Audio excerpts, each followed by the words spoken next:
One. Ay naku, ay naku, mahirap maging artista. Hirap maging artista.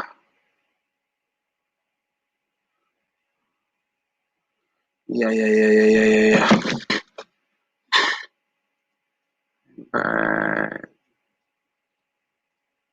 Balik ka sa Facebook.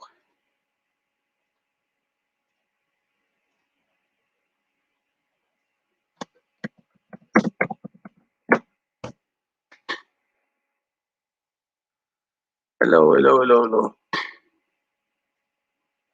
Maganda yung ganda ng camera mo ah. Ilaw ko pa, maliwanag. Nakakabasa. Salamin kasi ako eh. Hindi ko mababasa eh. Yun, naka-live na ako. Musta mga kababayan? So, today very interesting, no? Matutuloy din sa wakas na magkakaroon ako ng live stream. Yan, si Philippine Ricochet. Kumusta? Magsalita nga pre, hindi ko ma-test yung mic mo eh. Hello, mic test, mic test. Yun. Okay. Good day to everyone. Okay naman pala. Okay. Parang mas maganda pa yung camera mo eh. Bumili ka pa talaga ng camera. Ako rin bumili eh. Kasi usually ginagamit ko lang yung cellphone tsaka yung sa laptop. Sabi, okay, at least ito, binili ko lang yung 2K.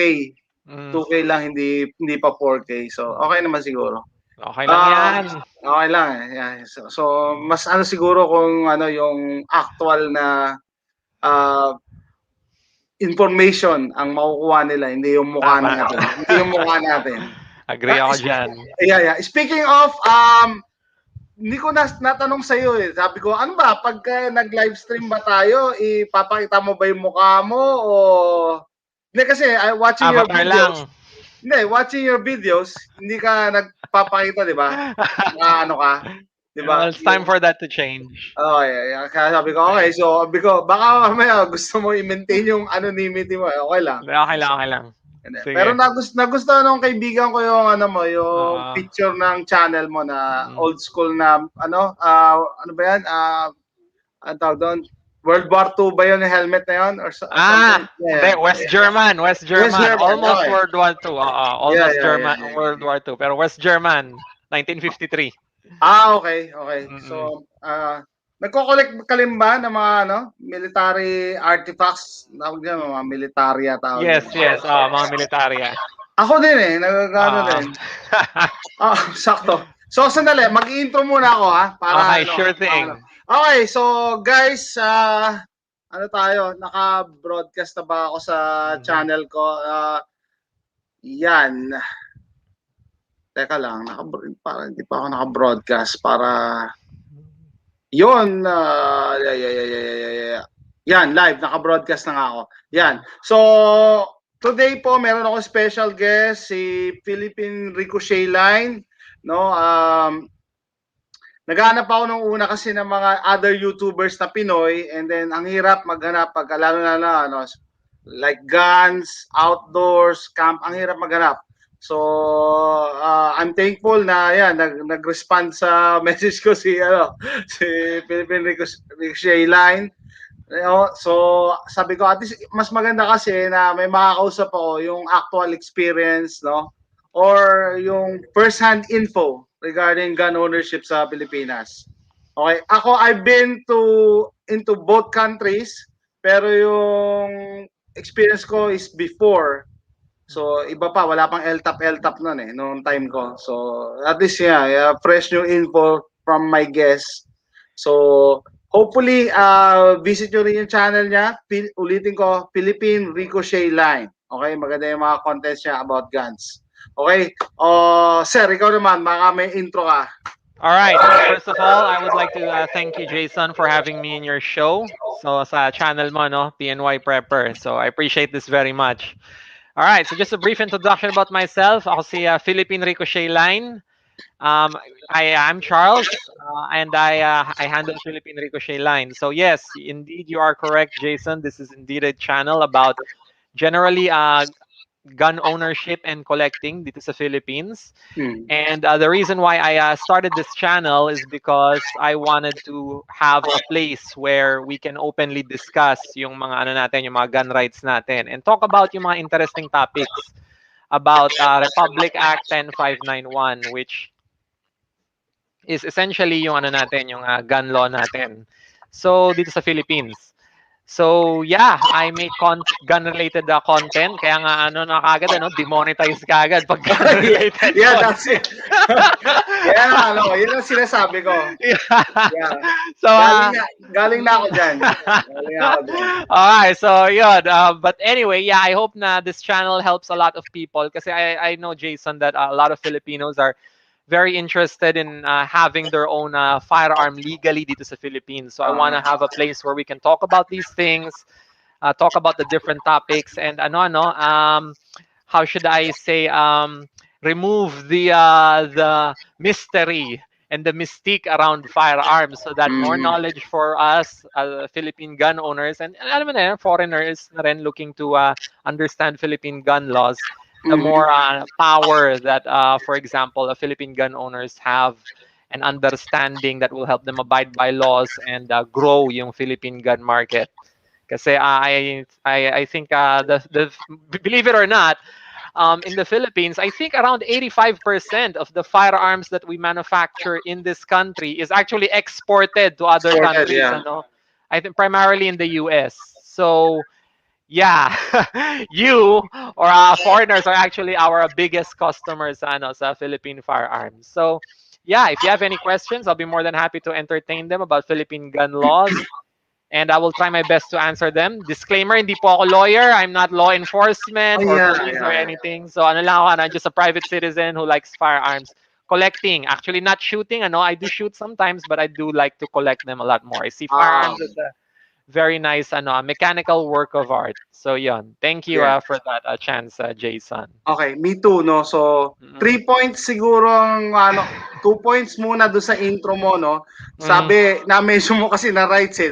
May nag-react agad. No, wala tayong Ah, gun rights sa tama, Philippines. So, tama. Actually, that's right. yeah. Maiksi lang yung word, kaya yun yung ginagamit ko, but it's actually a privilege. Yeah, technically, yeah, it is a Yeah. privilege. And sandali, batiin ko muna Ansel Barayang, shout out daw, Gibo, Trebs Larena, nag-guest ko na rin to. And sabi ni Gibo, no, corny dito but it has some of its positives. I have yet Tama. to hear those Tama. positives. I have yet to hear those Sige, sige, positives. No? sige. Ako, I'll do some flag waving around. Yeah, Sige. yeah, yeah, yeah. So anyway, ano pa yung na ano mo shoot sabi mo you're more on collecting. Ako isa collecting din and shooting. Mhm.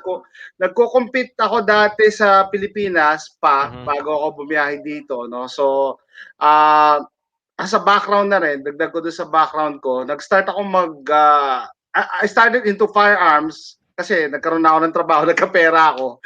Siguro year 2000, 2001, mga ganon.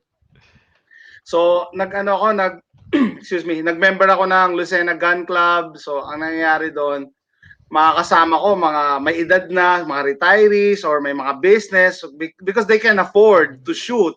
Ang gastos pumutok sa Pilipinas eh. Kasi nung That time is na correct. yun, yeah, nung time na yun nga, twice a week ang practice namin eh. Either isang Thursday, isang Sunday. Tapos kada putok namin, ano kami, 100 rounds. Tapos ang reload pa nun is 5 piso. So, 500 pesos kada, Mhm. putok mo. So, wala pa dun yung mga registration, wala pa yung gasolina mo, yung bayad mo sa sa range, yun. So, ang magastos. Magastos talaga. So, tumigil lang ako nung 2003. Medyo naglaylo pala ako kasi nagkaroon ako ng isa pang anak. So, gastos to, no? Siyempre, magagalit na si Totoo Mrs. yan. yan. That's true. Regularly, nagsusunog ka ng pera sa range. So, naglaylo ako noon. Tapos, natuwa ako nung, yan, nakarating na ako dito sa US, fast forward na, syempre, it's a different ball game. Ibang firearms na yung na-handle ko. Sabi ni Gibo, Larena, more power to this sort of Mhm. content, bro. Should be something that gets explored more para mas marami maging mulat sa mga kababayan natin. Yeah, that's a good Totoo. Thank point you. kasi ako Mhm. talaga ang gusto ko, ano, Thank you, Kibo. yeah, ang sabi ko, ang gusto ko talaga, education, maturuan yung mga kababayan Mhm. natin kasi madaming uninformed or unknowledgeable hindi lang sa yung paggamit ng firearms, no, in terms of laws and Mhm. yung attitude tsaka yung stigma sa gun owners. Ang That's true. pangit ng ano diyan sa Pilipinas eh. Example diyan, pag ikaw may barel. Napakarami. We will need a separate episode for Kaya nga, that. kaya nga. Sabihin ko lang yung isa, naiinis ko eh. Pag nalaman na may baril ka, ang yabang mo! Ang yabang Oh. mo ba? May baril to, may yabang. Sabi ko, sira ako naman. Minsan mauna, napipigan pa ako. Pero okay na, pagbibigyan ko. Mga nagko-comment sa channel ko, ang yabang ko daw, pinapakita ko yung Totoo. mga baril ko. Hindi nga eh, kasi ako, medyo may edad na ako, no? 45 Mhm. ako. Nung panahon ko, wala pa mga internet noon.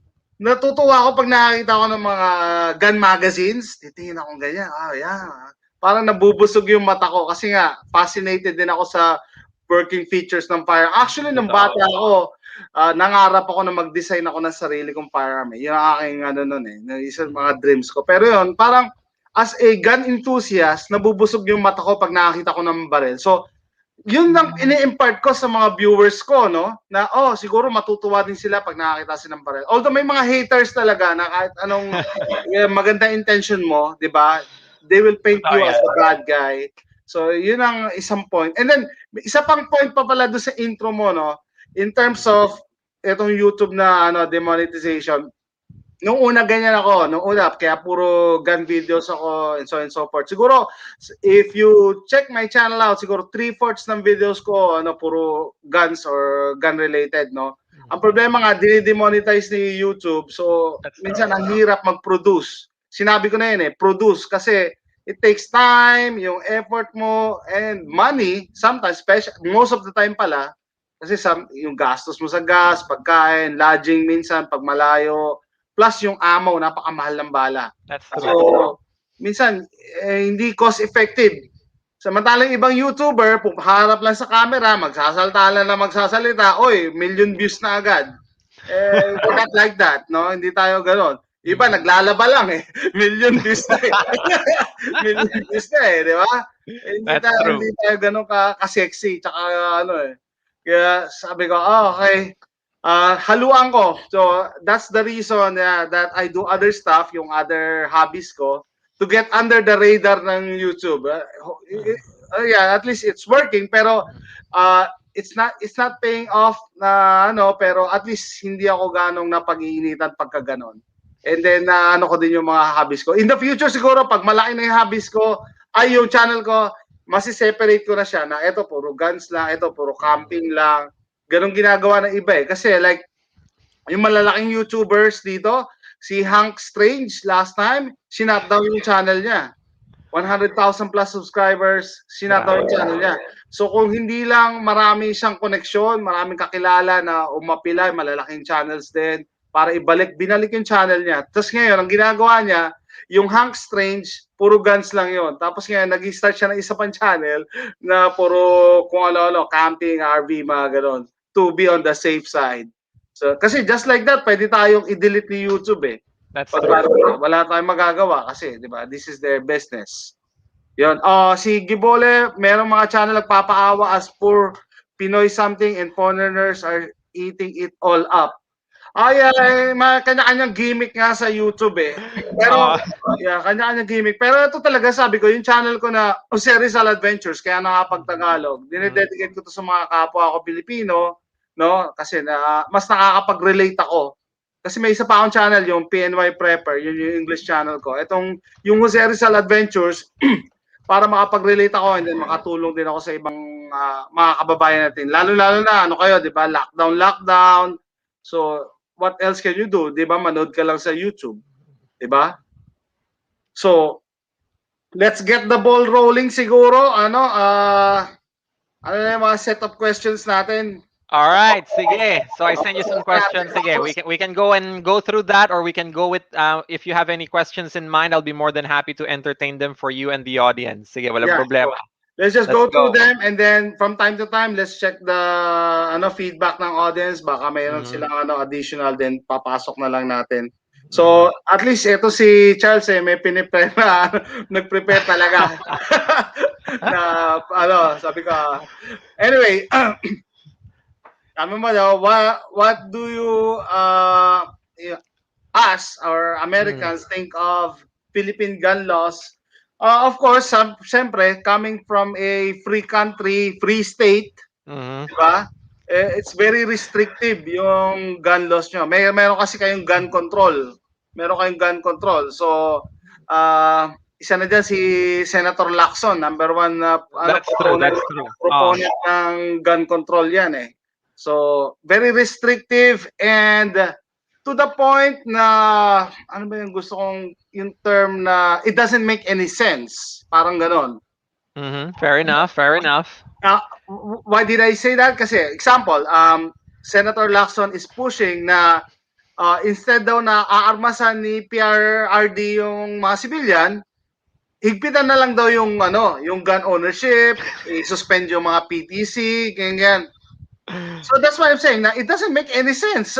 So ang suspect ba ni Lacson is yung mga legit gun owners sa Pilipinas na yan ba ang gumagawa ng krimen sa Pilipinas?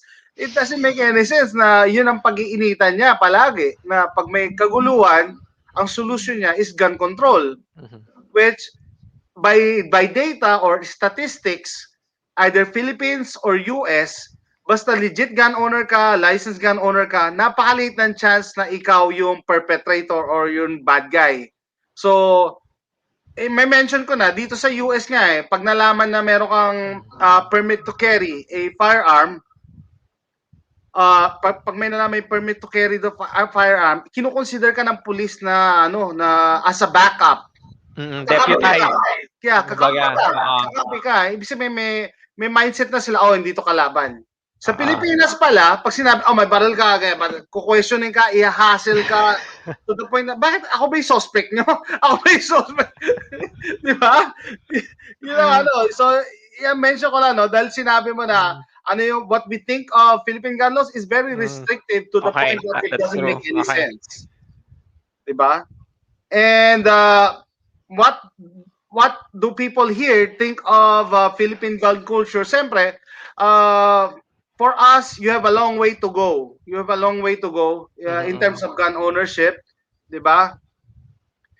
And sabi ko palagi kong mini-mention bakit ko mini-mention yung situation sa US or ano yung mga gun law sa US? Kasi usually, yan ang magiging pattern sa Pilipinas na paggagayahan kung papunta sa gun rights. Kung papunta sa gun rights ang gun ownership sa Pilipinas. Okay? I And agree. I then, agree. Oo. kasi wala namang Sige. iba There's no there's no other free country na gagayahin. Mga Middle East wala na. Yung mga taga Europe, UK wala na, lalo mas mahigpit doon. So US talaga ang paggagayahan in terms of data and statistics. Okay, and then what do you think of Philippine-made firearms? Well, na-mention ko din to a lot of times na sikat ang dito yung RIA, Rock Island Armory Okay. / Arms Corps. Either barrel or bala, sikat na sikat din. Okay, kasi economical and yet effective naman daw. So, sabi ko nga sa gun collection ko, at least sabi ko sa gun collection ko, dapat at least meron akong Philippine-made na barrel. So, may binili akong na Rock Island Armory na revolver, yung Mhm. M206. So, yan, meron ako doon. Okay, so, All right. Ano, my turn? yeah, your turn. What do you think? Okay. Sige, sige. Ano Well, naman, baliktad US natin yung gun tanong. laws. Ako. All right. Sige. So, Okay.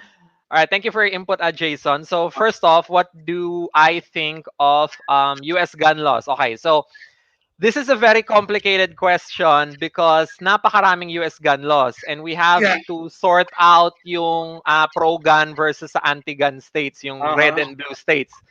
For example, so pagdating sa mga pro-gun states, just to give an example, gaya ng, I think Louisiana, no, is a pro-gun state. Mm. Texas, yan. Superior yung gun laws sa Pilipinas. When I say superior, in many aspects, I mean, may mga advantages ang Philippines in a few fields. Pero superior in a sense na madaling bumili ng baril sa inyo. Mhm. If I buy, for example, 21 years old ako, kagagraduate ko lang ng college, bibili ako ng firearm, madali lang. I think you just have to do a background check and, just a few days, okay na. We can do that in one episode. We can simulate, kung gusto mo, or in this episode, kung gusto mo mag-simulate tayo. Anong gagawin ko pag bibili ako ng baril dito sa Philippines versus ikaw? Anong gagawin mo dyan sa US pag ikaw ang bibili ng baril? Let's buy 2 guns. Pwede nating i-simulate yan. And I can Yeah, go yeah, through step by ang dami. step. Madami Oh, ang hotline, dami. madami tayong pwedeng gawin. Oh. So yeah.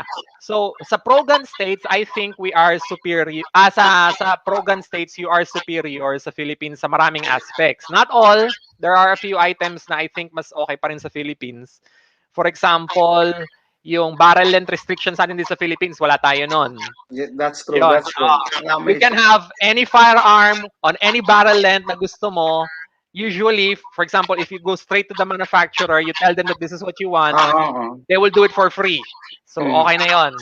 Insert lang ako. Mag-insert ako para malinawan yung audience natin. So, mag-agree ako dyan kasi nga dito may barrel restriction kami. So, pag rifle dito, dapat 16 inches ang barrel. Below 16 inch, it's considered an SBR. So, pag SBR, andyan yung hassle. Magbabayad ka ng additional $200 na tax stamp, tapos magpapapirma ka pa sa sheriff, mag-i-apply ka pa, and so forth. And ang inaayawan dito ng mga Amerikano, okay, lalo-lalo mga preppers, no?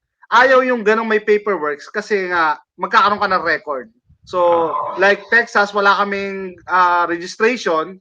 So, pag fall below 16 inches ka, well, no choice ka. Kailangan mo mag-apply, di ba? So, magkakaroon ka ng record. Okay. So, yun po yung sinasabi ni Charles na barrel restriction. Okay, that's true. Okay, so yun. Other than that, magazine restrictions, wala rin kami dito sa Philippines.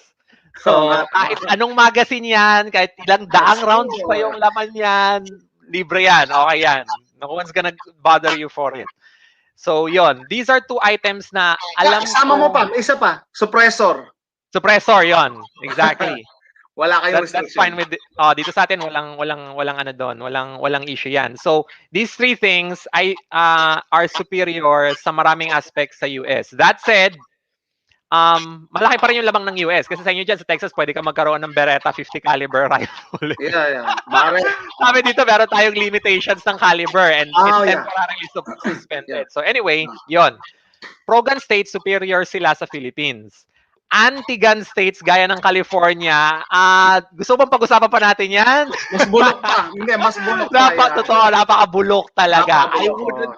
I will totally not, yung baril sa California, for example, if you're gonna get a California legal AR, tapos ibibenta mo yan dito sa Philippines, it's not gonna sell. Presuming na malift yung temporary ban natin dito, it's not gonna sell kasi it's just so many thumb holes. Hassle, ang daming hassle. Bawal yung stock, bawal ang pistol grip, bawal yung dapat may bullet button ka pa. Bullet button. 10 rounds. 10 rounds. Yeah. Yung bullet button, kailangan mo pa ng device para ma-eject yung magazine mo. That's diba? Totoo yun. And to comment on Gibo, yung comment niya dito, New York, yes. New York also has magazine restrictions. That's true. Thank you for that input, Gibo. So, yeah, yan yung mga bagay. So, para sa akin, superior ang Philippines sa anti-gun states. Marami, not all, pero California superior tayo. Texas, lamang ang Texas sa atin sa Philippines. So yan. Okay? So that sums up that's just a cursory viewpoint of mine sa Philippines versus US gun law. So what do I think of Philippine or American gun culture? Okay, sige. Without a doubt, American gun culture is the strongest, if not one of the strongest, the strongest talaga sa mundo. Kasi Americans see firearms talaga as as part of the Constitution, their right. So iba talaga yun eh. In the Philippines kasi, it's a privilege. And actually ito nga depende kung sinong tanungin mo. For example, PNP Chief Elazar right now just recently said that it was a right or something, pero na-mention niya. Parang slip of the tongue eh. It's a right. So, sabi niya, it depends kasi kung sino yung nakaupo sa PNP FEO eh. Sometimes, it depends on how they interpret it.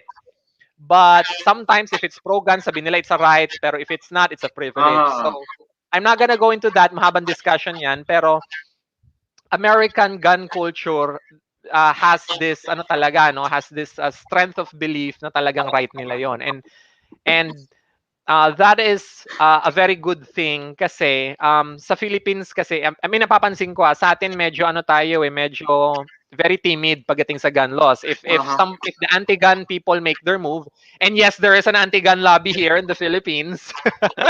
They're at tahimik sila pero they make their moves. Yes, Lacson is one of them and even Drilon, pero what I'm back to my point is sa atin, if somebody makes their move, halos walang nagko-question eh. yeah, Nobody yeah. challenges it in court. Yeah, Nobody yeah. questions it. Hardly anybody makes a noise about it. It's just like, okay, sige, comply lang ako. And that's the Mm, end of it. So nawalan tayo ng rights, di ba? Which is mm. kind of sad kasi this is how the anti-gun lobby is going to take away our gun rights. Eh. They're gonna do it piece by piece, little by little.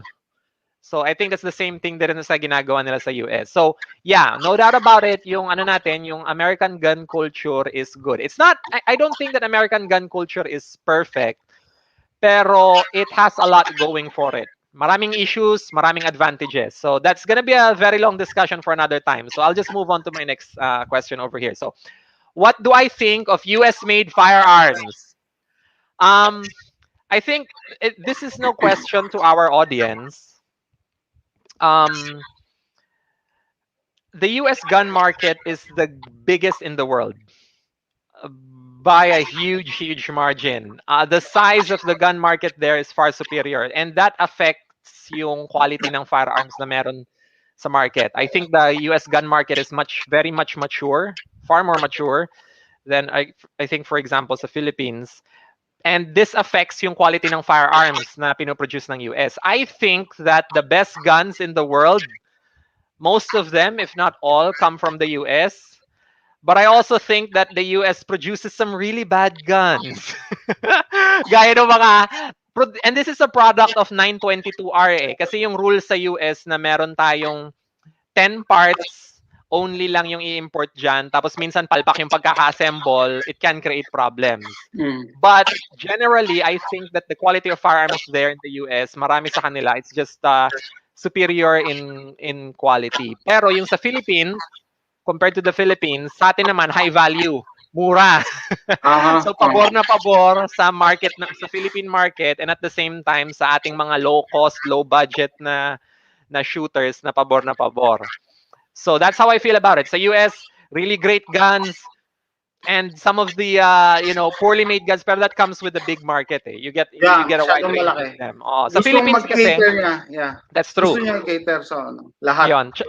Ang ayoko lang sa Philippine sa US gun market, they do ban some manufacturers gaya ni Norinco, di ba? They do ban it eh. May mga Norinco firearms dyan, pero these were before the ban was put into effect. Wala na mabibili ngayon. Totoo. Pero for new, you don't import them anymore. So sa Philippines naman, maraming Norinco. Ang dami sa atin kasi it's a budget firearm, and sa mga gumagamit naman, it's a good quality firearm. So may politics kasing involved. May politics na involved. Hindi pwede mahiwalay ang politics and guns eh. Palagi silang magkasama. So ito lang ipo-point out ko lang may mga Facebook group na hindi natin na-allow yung post na yan kasi may politics. Pero sabi ng kaibigan ko you cannot exist in a vacuum. Wala talagang politics. Ito nga sabi nga nila there are only two things na kalaban ng baril, di ba? Rust and politicians. Dalawa lang kalaban talaga ng baril. That's true. Yung na-mention niya na-mention ni Charles na Norinco kasi nga yung politics against China, and then recently or a few years ago binan na din yung mga Russian made. So ngayon wala mga Russian made na AK ngayon na pumapasok dito. So but you have Arsenal. You have Arsenal Bulgaria. You're lucky. Usually pinapalitan nila na kaya nga iba pinapalitan ng US made parts, diba? Totoo. You have Krebs Custom, so you're lucky. Yeah. So, yun. Anyway. Teka lang, Charles. Teka lang. Excuse me. Baka Go ahead. makalimutan ko kasi. Yung sinasabi mo na yung ginagawang baril sa US, may magaganda, meron din mga pangit. Kasi sobrang laki ng market, Yeah, that's true. kailangan Napakalaki niyang ng market. i-cater pati doon sa Oo. mga budget-minded to the point Mm. na, gagawa tayo ng talagang sobrang mura. Kaya nga dito, di ba, pwede akong gumawa dito ng pipe gun, yung ang tawag sa Pilipinas, sumpak. Pero hindi Sumpa. ako gumagawa kasi sabi ko, pag gumawa ako nun, mas mahal pa yun kaysa bibili ako ng yung That's pinakamurang true. baril dito. Mm. High So, point. yeah, high point, bumibili din ako.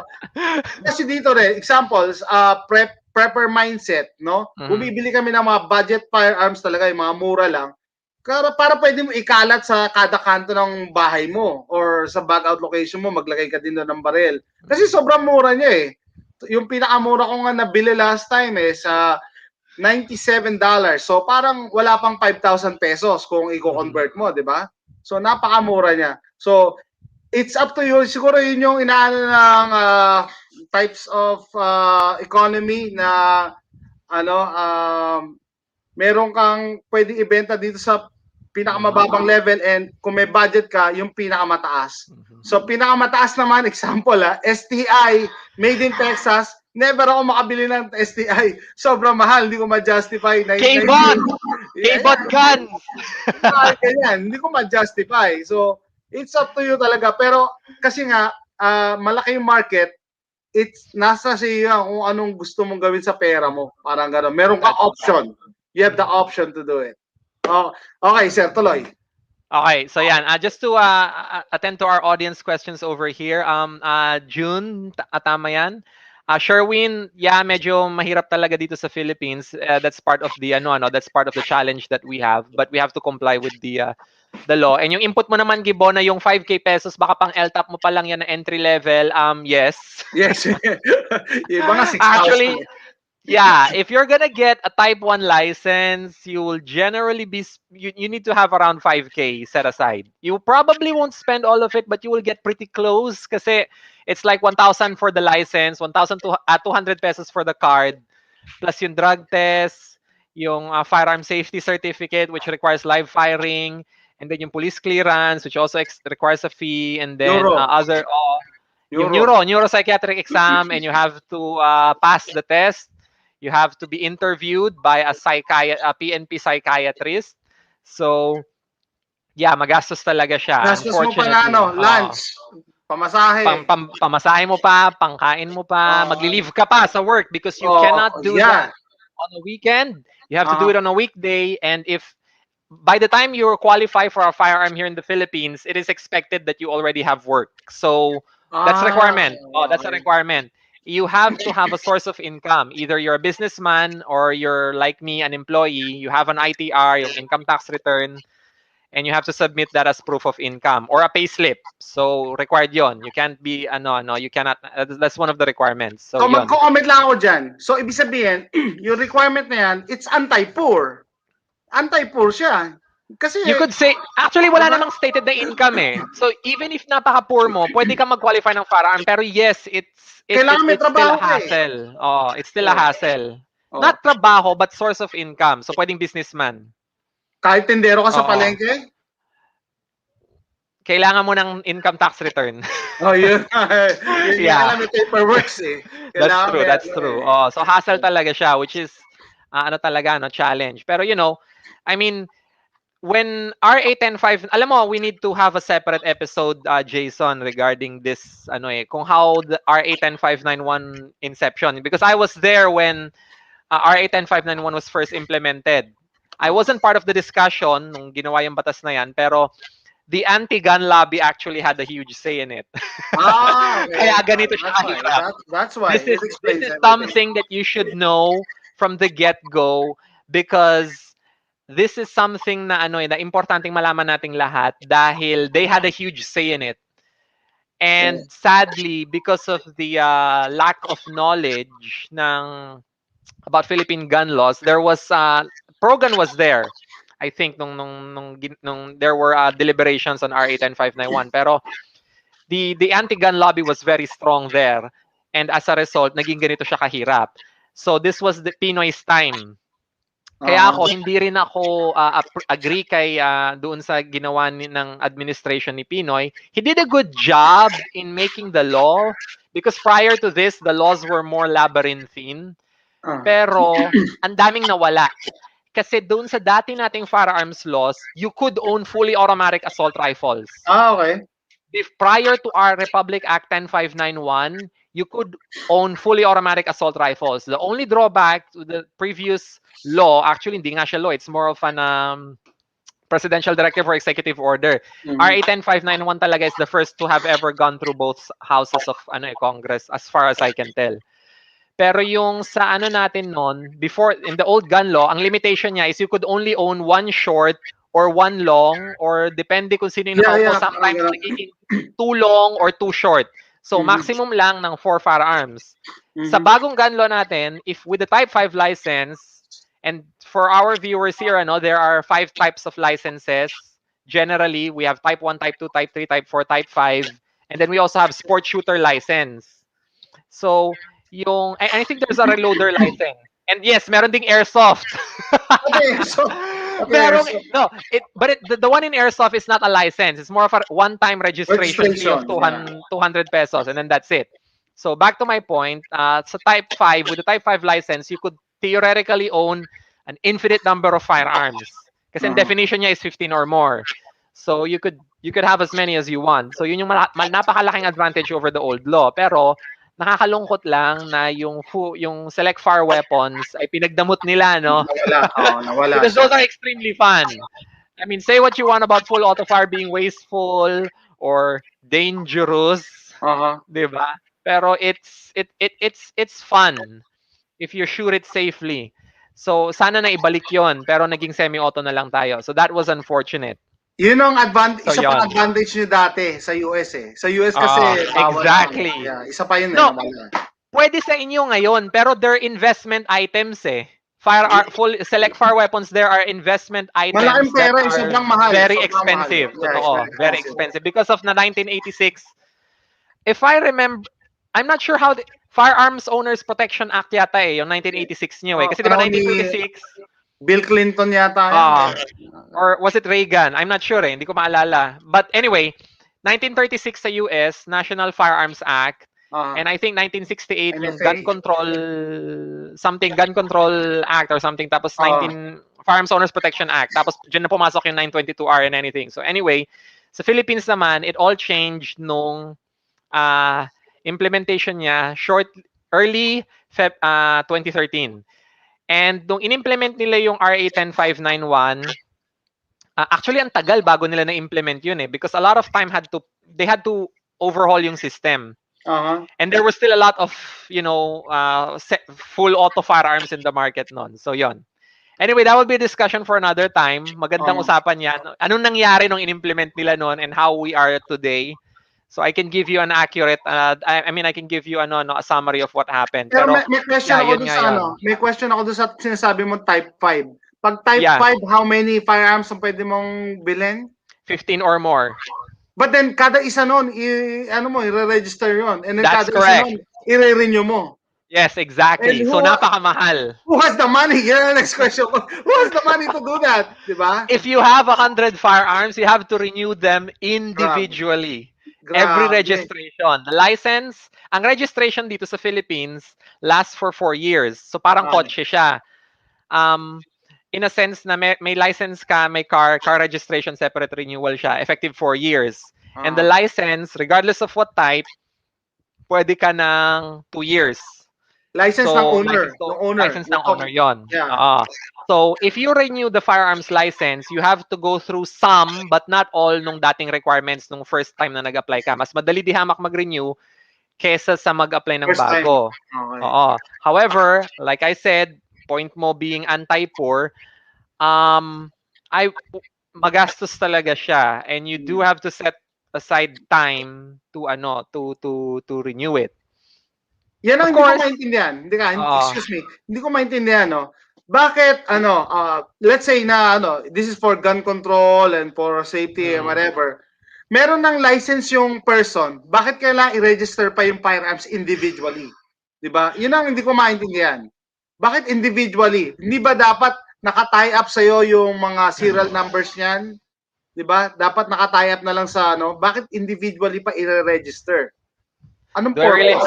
Do I really have to answer that question, Jason? Ayun na nga, ayun na. Ayun na sabi ko, it doesn't make any sense.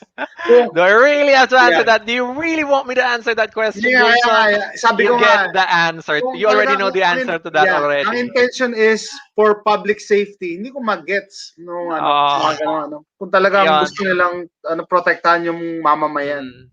I think that if the PNP FEO wants to help out doon sa costing natin, I think what they should do is yung extend yung duration ng lahat ng registrations and license. If they can extend that to like maybe, I don't know, 10 years yung registration, tapos 5 years yung license, I mean, that would be great. But that's just an idea. Oo. Okay, I'm just gonna float it out over there. Okay, Sabi pero nga ni, ano, to be fair dapat yung naman, FA registration, wala niyo renewal, pero it's being treated as an income source by the PNP. Ayan. yon. So, yeah, that's ano talaga. That is definitely an issue. Although to be fair naman to ano to the PNP, they do a good job naman doon sa licensing process today compared to how they did before. Before, yeah. Before kasi, prior to May 2017, ang daming requirements. Kulang pa tong ano natin ngayon, yung mga list natin ng requirements ngayon, and I have a list over here, mahaba siya. I won't do it in this episode, pero Oh, yung list natin dito na mahaba na ngayon, napakahaba pa niyan dati. Ang dami mo pang kailangan nun. You even needed ano a barangay clearance or something yeah. like that. You needed that. Ako si share ko lang, no? Si share ko, And a no? barangay, ito pa, and just to Oh. finish off, Jason, ano, the other requirements have requirements. Oh, yeah, yeah. Oo. Bago For ka example, if you're makakuha. gonna get a barangay clearance, you need to get a cedula. And to get a Cedula, cedula, you example. need to pay yung ano, tax proportion to your Yeah, income.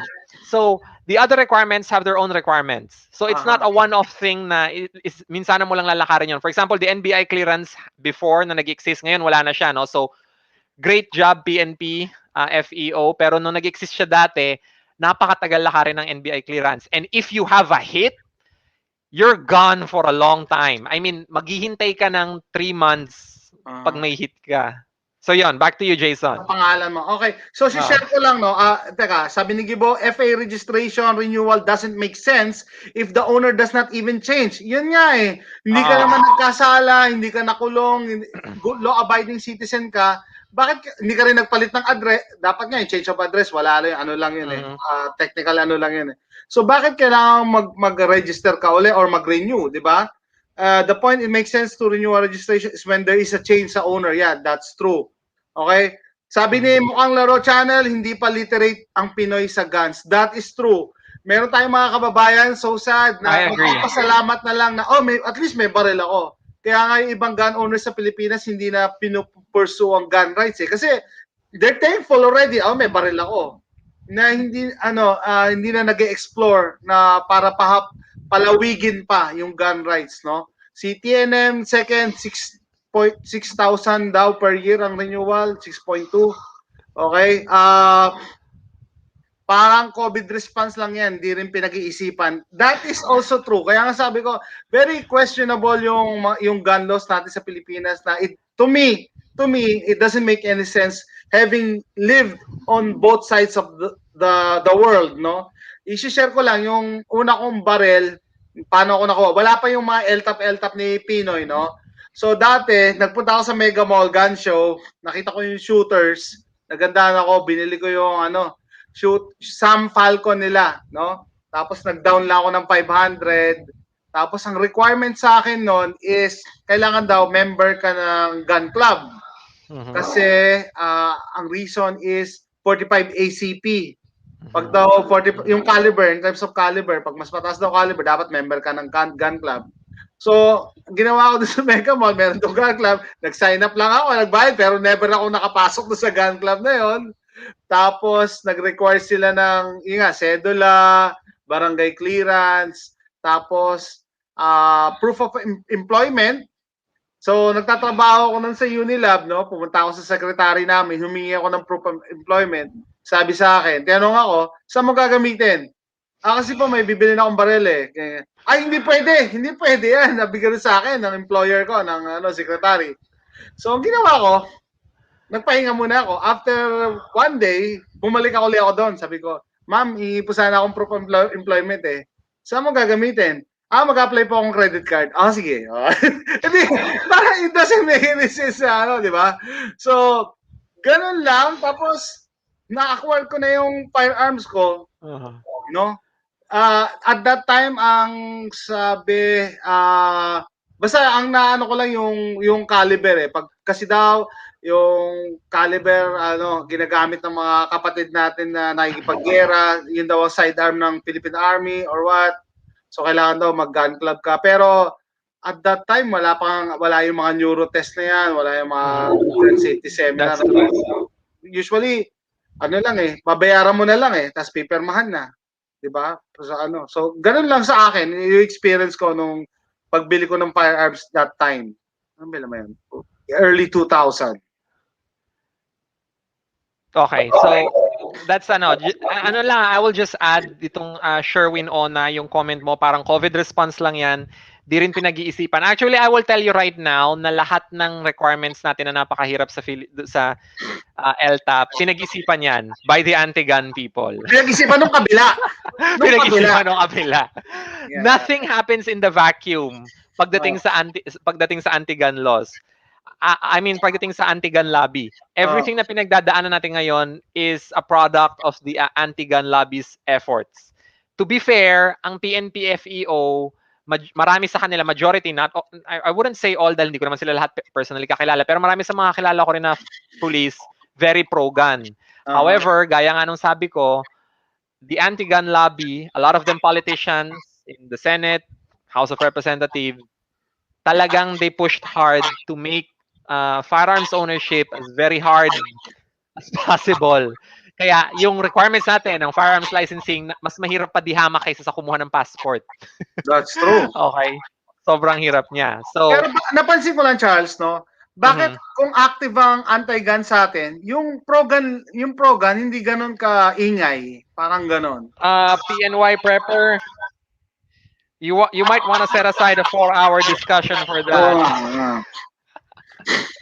Example, ano lang. Ilang oras natin pag-uusapan yan. Don't open that can of worms right now. This is our first episode. First episode, ang dami. Hindi, napansin ko lang kasi dati, member ako ng isang Facebook group na, yung Pinoy Guns, no? And then, napansin ko lang, pag mag-insert ka doon ng gun rights, ultimo mga gun owners sa Pinoy kumukontra. Exactly. Kasi sabi nila, kasi privilege lang to Wala kang makikitang Pinoy na magrarally dyan kasi baka sabihin, yan si Charles, kinukontra tayo, tanggalin natin yung privilege yan. Tanggalan mo ng PTC yan. Nakatakot ng iba. Yan, sabi ni Sherwin Ona, para sila lang ang may barel. Usually yun nga Actually, masaya na. Jason, to answer that question, I will just sum it up with just like dyan sa US, marami kayong mga gun owners na anti-gun. The Philippines, marami rin ganon. There are actually a lot of anti-gun gun owners. A lot of them, for example, are lobbying for the abolishment ng 556 at 762 rights. Ayaw nila ng, ayaw na lang nila. Ayaw nila ng Ronnie Kit, delikado, nakakatakot daw.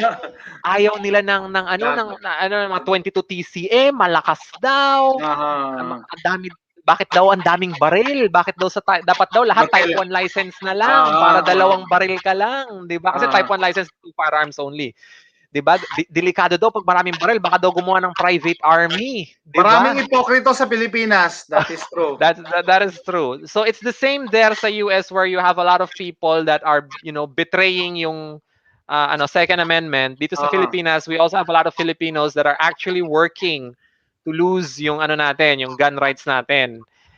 And alam mo, ako pro-gun ako and I support pro-gun. I mean yung the organization pero yeah, Jason, to be honest with you, I'm actually kinda disappointed with pro-gun. Parang ang tahimik talaga nila.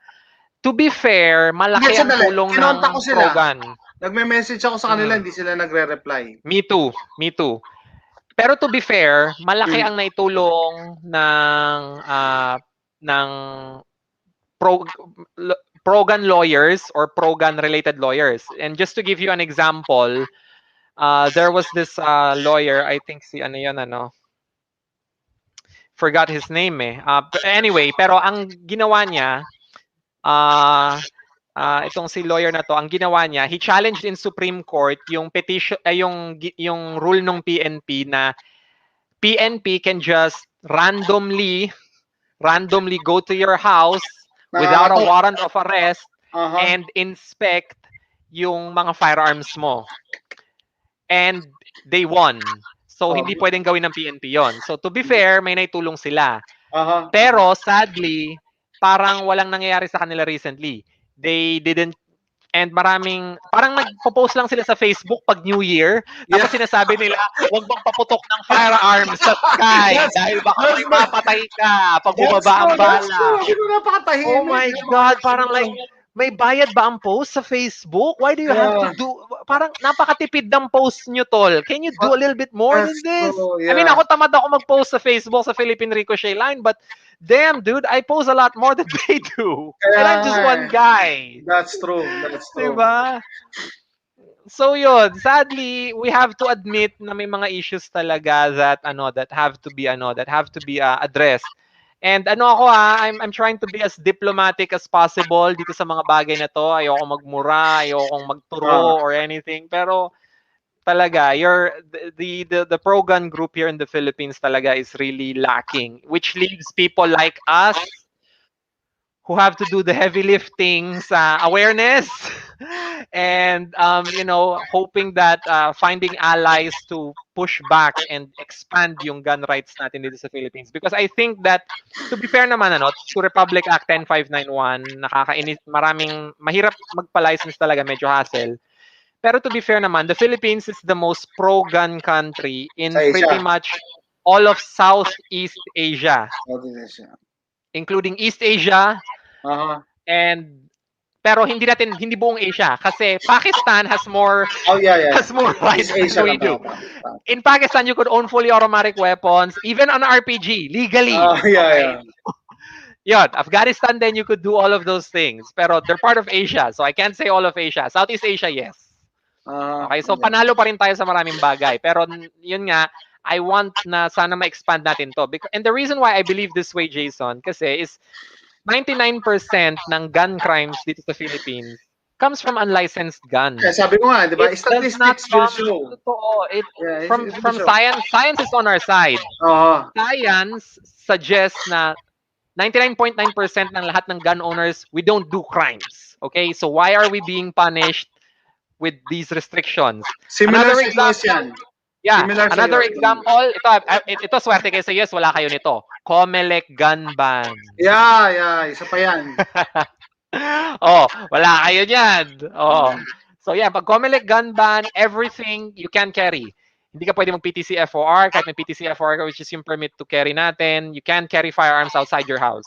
You have a firearm, you could keep on having them.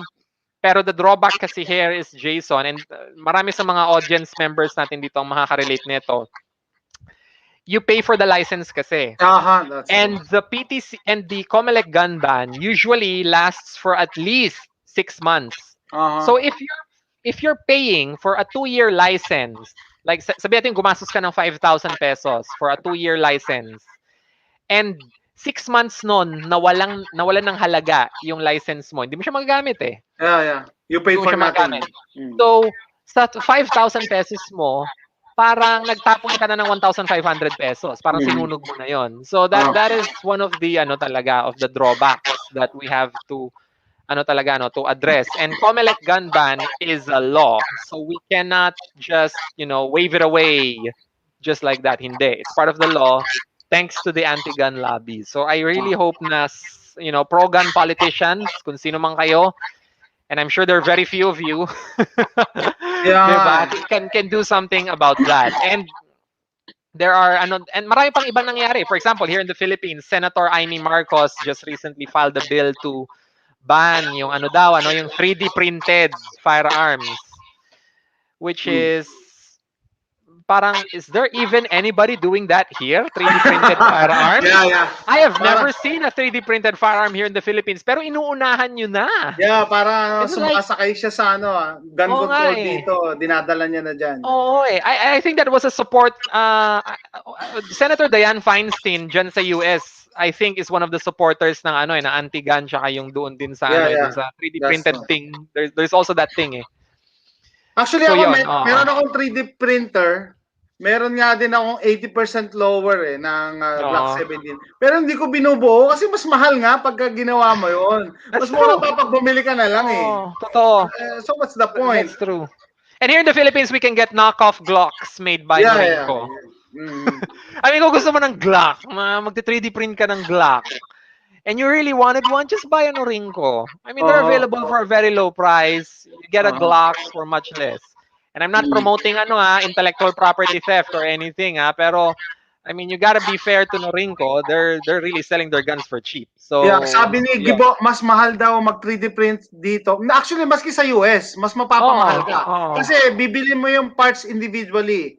Ang ano ka Exactly. lang and then meron pa misconception no in terms of 3D printing. Pag ako may 3D printer ako pero bihira ako ginagamit. Bakit? Kasi misis ko nagrereklamo sa kuryente. Ang tagal niya mag-print. Yung maliit lang na item. Siguro 6 hours That's yan na true. tumatakbo. Totoo, Na because you dapat have to wait for it naka-aircon. to set. Na Yeah. matuyo yung plastic. Oo. You can't print the next layer on top of wet Hindi plastic. pwede. Kaya nga, yung kuryente, sabi ko, ano siya, Mm. ang purpose niya is, hindi para makamura ka ng firearms is siguro to Mm. avoid registration. Oo. Yun siguro ang ultimate ano niya, kasi nga, yung freedom, no? Dahil nga may second amendment, so walang problema. Pero, kung talagang gusto ko rin makatipid, sabi ko nga, bibili na lang ako ng tubo, yung mga pipe, gagawa ko sumpak. Di ba? Uso yan dito, yung ano, True. ang tawag nila, basta yung mga, dito kasi by law, i-mention ko na, no, na we are allowed to make our own firearms. We are allowed to make our own firearms as long as hindi namin siya ibebenta. Hindi namin siya ibebenta. That's the requirement. So, ibig sabihin, hindi ako pwede mag-manufacture ng 10 tapos gawin pagkaperahan ko. Oo. So, kasi, for my own protection, wala akong pera, hindi ako makabili ng firearms, gagawa ako. Usually, mga single shot na yung mga sumpak nga din, tubo. Di ba? If ever na ibebenta mo daw, ang isang requirement is dapat lagyan mo siya ng serial number. Tapos for your record and registration, para matrace din sa'yo. So, yun, ibig sabihin, meron pa rin siyang responsibility. Yung para maging responsible gun owner ka na hindi basta gawa ka lang ng gawa ng firearm ipamigay mo. Pero having said that, sabi ko nga, mas mahal pa rin gumawa. Mas mura pa yung bibili ka na lang. Lalo na sa used market, tapos sa mga pawn shop, dyan ako naghahunting palagi. And may question si Sherwin on, do you have updates about the extension of LTAP and FA registration validity? Is there such a thing? Meron ba extension? Yes, there is a plan to extend yung validity ng LTAP natin from 2 years to I think 4 years. So it's still pending in Congress. Of course, alam na natin kung anong dahilan diyan. It's just like yung modernization ng yung request ni Senator ni Defense Lorenzana na Secretary of Defense Lorenzana na expand yung budget ng National Defense. Of course, the anti-gun people are doing everything that they can to stop it, obviously. So, the bill has support, pero let's really hope that talaga na pumasa siya, because if not, it continues to be a hassle. So yeah, there is a bill. I don't have an update on that yet, and it's in Congress. It's already there. So parang Hinihintay pa natin kailangan lang pumasa yan siya. ng konting push Kailangan ng siguro. push. Yeah, you need a Kailangan ng push. push. Sabi ni Blue Mango 22, go the now instead of 3D printed, which is true. Kasi minsan nagdududa ako dun sa quality ng 3D printed na plastic yung ginagamit namin na plastic na pang print Makokopya mo yung forma pero nagdududa ako dun sa rigidity niya kung tatagal siya kung number of rounds na ipuputok mo. And ipapasok ko lang dun sa yung nag-uusap tayo about pro-gun, yung anti-gun lobby dyan, very active. NRA example. Sa Pilipinas, tinitignan palagi, yung NRA, yan ang nagpupush sa gun rights nyo. Actually, hindi alam ng lahat, hindi lang NRA ang grupo dito ng gun Yeah, rights. that's true. May iba pang Oo. group na Gun control. Ay, hindi. Yung ano, gun owners, ano ba yun? of America, Oh, marang Gun ganon. Owners of America, GOA. Gun Owners of GOA, Gun America. Owners of America, nag-ano sila. So, ang ano natin, no, ang setup po kasi dito, no, pagka yung NRA example, paano sila nabubuhay, paano sila kumikilos. Ang NRA ganito, nakikipag-tie up sila sa mga manufacturers, 'di ba? So, yung minsan pag bibili ka ng baril dito, meron ng advertisement na NRA, join the NRA para makakuha ka ng discount. Kasi ano Mhm. sila they go hand in hand eh. Mhm. Gun rights and gun sales, di ba? So the more so matutuwa yung mga manufacturers. So That's hopefully true. ganyan kasi may mga manufacturers naman sa Pilipinas eh, UDMC, Armscore, Mhm. yun nga, yung SAM, Shooters Arms, yan, ganon, no? Mhm. So sila yung nagfa-fund sa NRA, example, plus membership ng ano Mhm. ng mga gun owners. So mura lang naman, no? So ang gagawin naman ng NRA, sila yung naglalabi, sila yung nagpa-fight ng gun rights, no?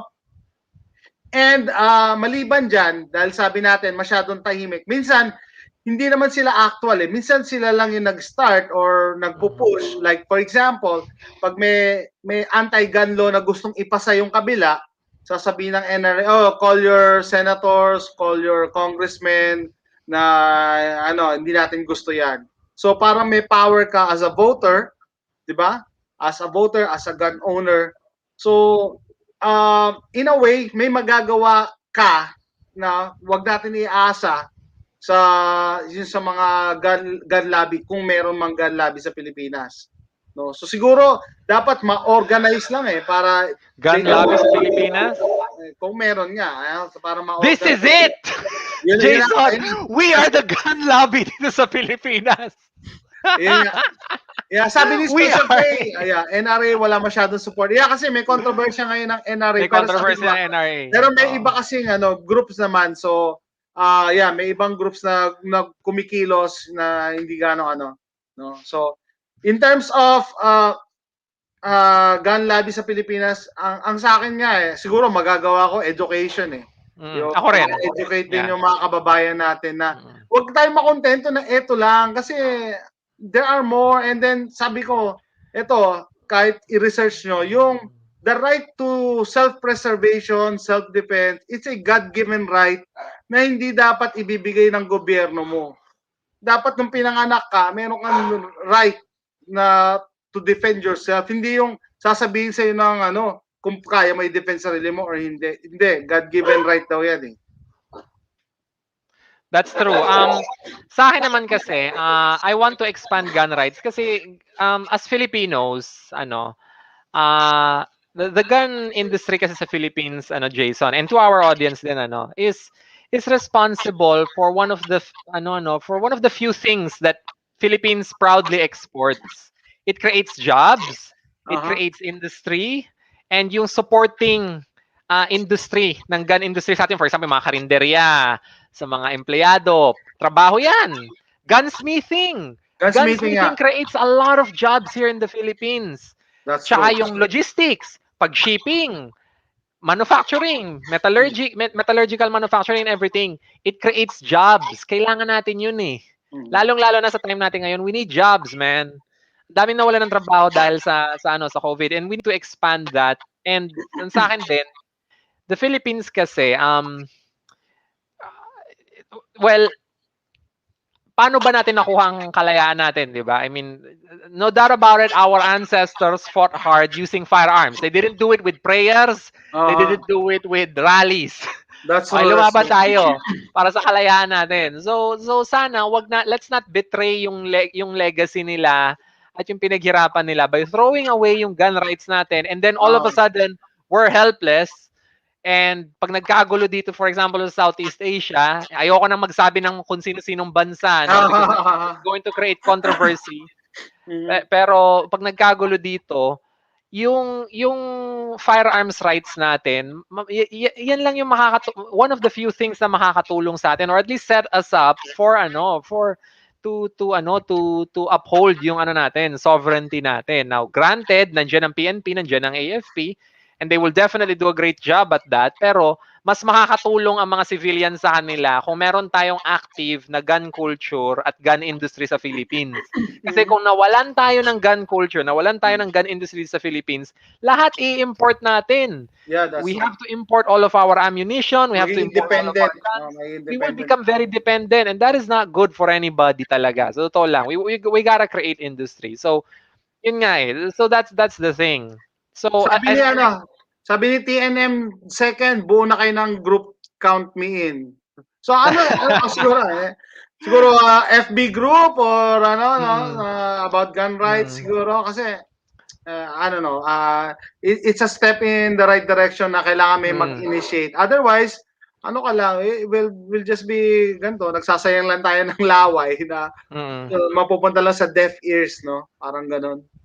Okay, Macario Sakay, posible ba na ma-lift ang ban ng 556 to 762 after term ni Duterte? I think Okay. yes. Si Duterte lang naman may ayaw eh. Hindi si Duterte actually ang may ayaw nun. Sino? I think. Because Duterte, well, it's no secret naman. Ano? Duterte owns UDMC Firearms. He owns, 556 and 762 firearms.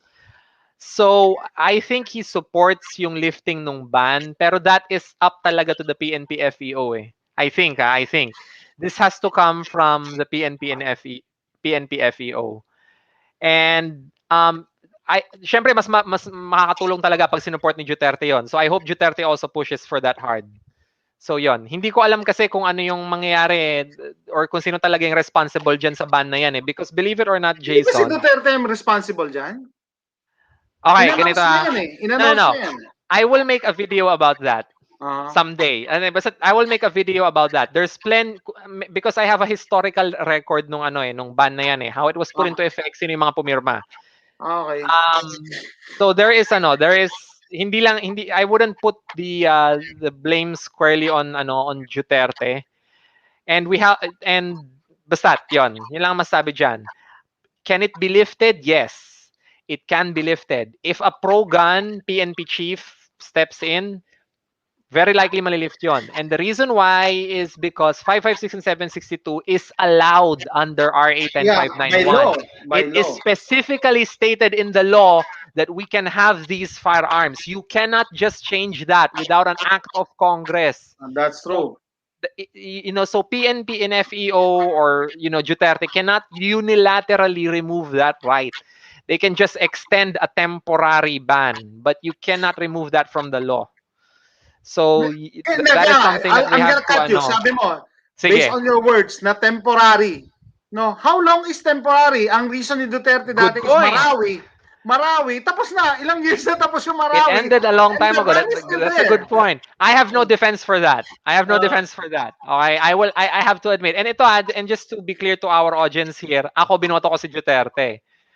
All right? And so if you're wondering kung binoto ko si Duterte, yes, I did vote for him. Huwag niyo akong patayin dito hindi ako DDS or huwag niyo akong pitayin, please. Dilawan ka daw, dilawan. Huwag niyo akong pitayin pero sa akin naman, I really hope na talaga na if Duterte watches this video, I really hope that he can support yung restoration ng 556 and 762. Because that one, I think, is very important in RA 10591. Those two calibers, 556 and 762, make RA 10591 superior to so many other countries' gun laws. Wag nating tanggalin yon. And kailangan din natin yan to train yung mga reservists natin. Marami sa kanila kasi talaga. And Jason, a lot of the reservists are operating on a very, very, very, very tight budget. So kung tatanggalin mo yon 556, 762, mas lalong mahihirapang mag-train yung mga natin, yung mga ROTC, for example. Babalik na nila yon, di ba? Sabi nila, dahil sa something, communist, ibabalik nila yan to instill a sense of patriotism. Good. Pero can you also support that with the restoration of 556 and 762? DDS, dating Dilawan supporter. Okay, looking from the outside, hindi ako Dilawan or DDS.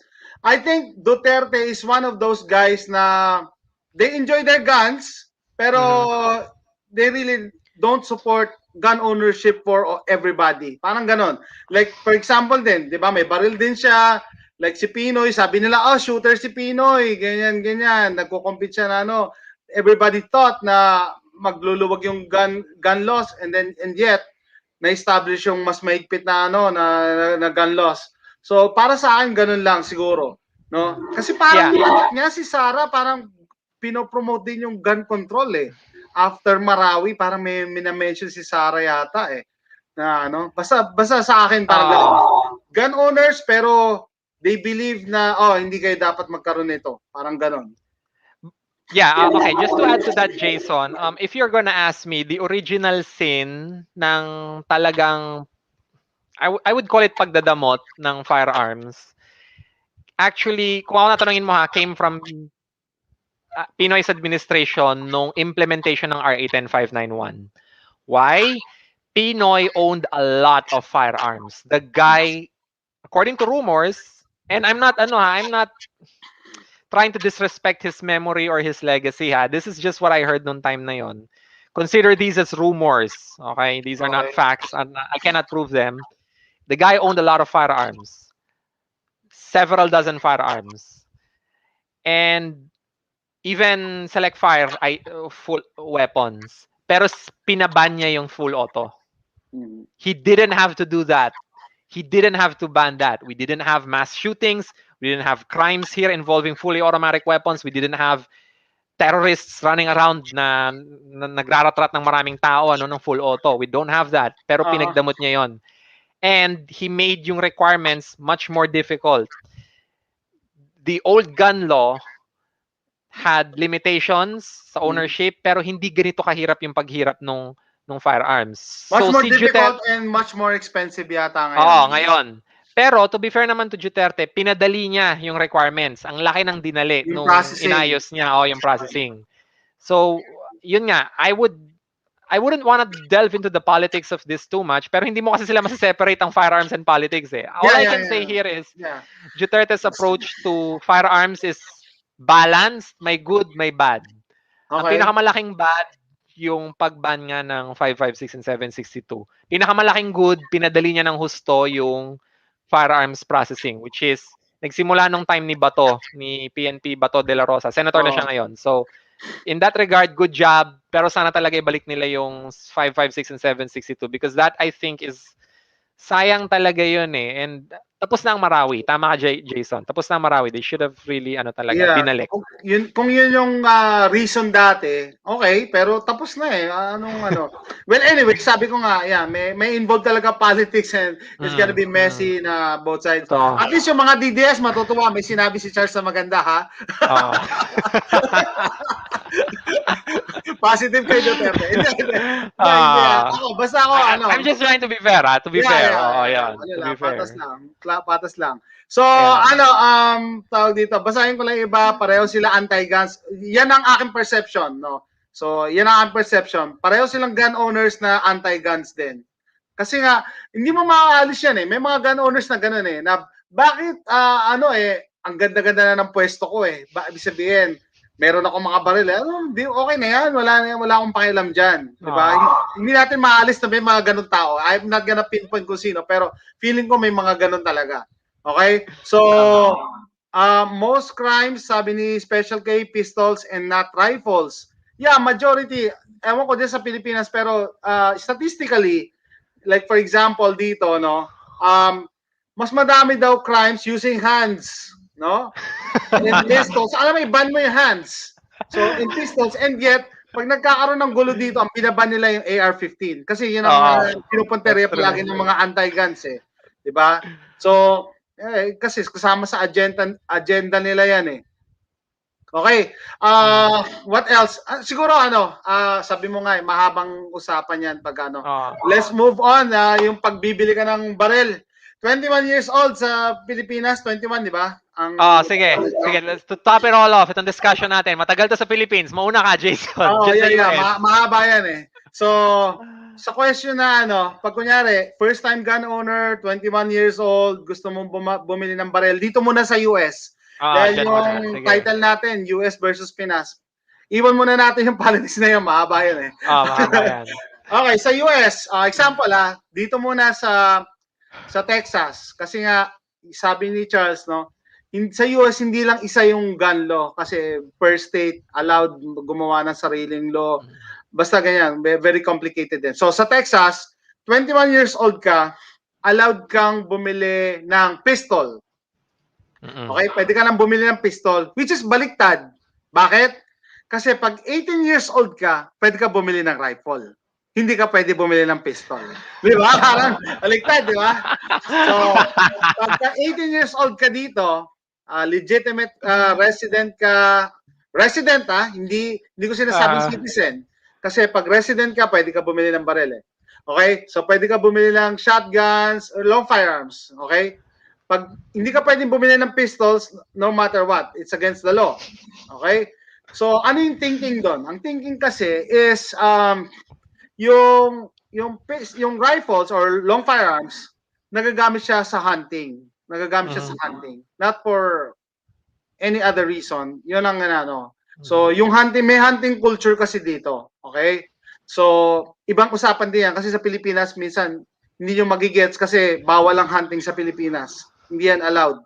So, pag nag-21 ka, pwede ka nang bumili ng pistol. Okay, for self-defense or for whatever.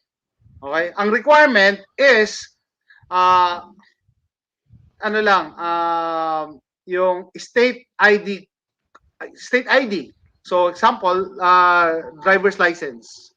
So, driver's license ko, 21 years old, punta ako sa academy kunyari, may nagustuhan akong Glock, Glock 19, bibiliin ko. Sige.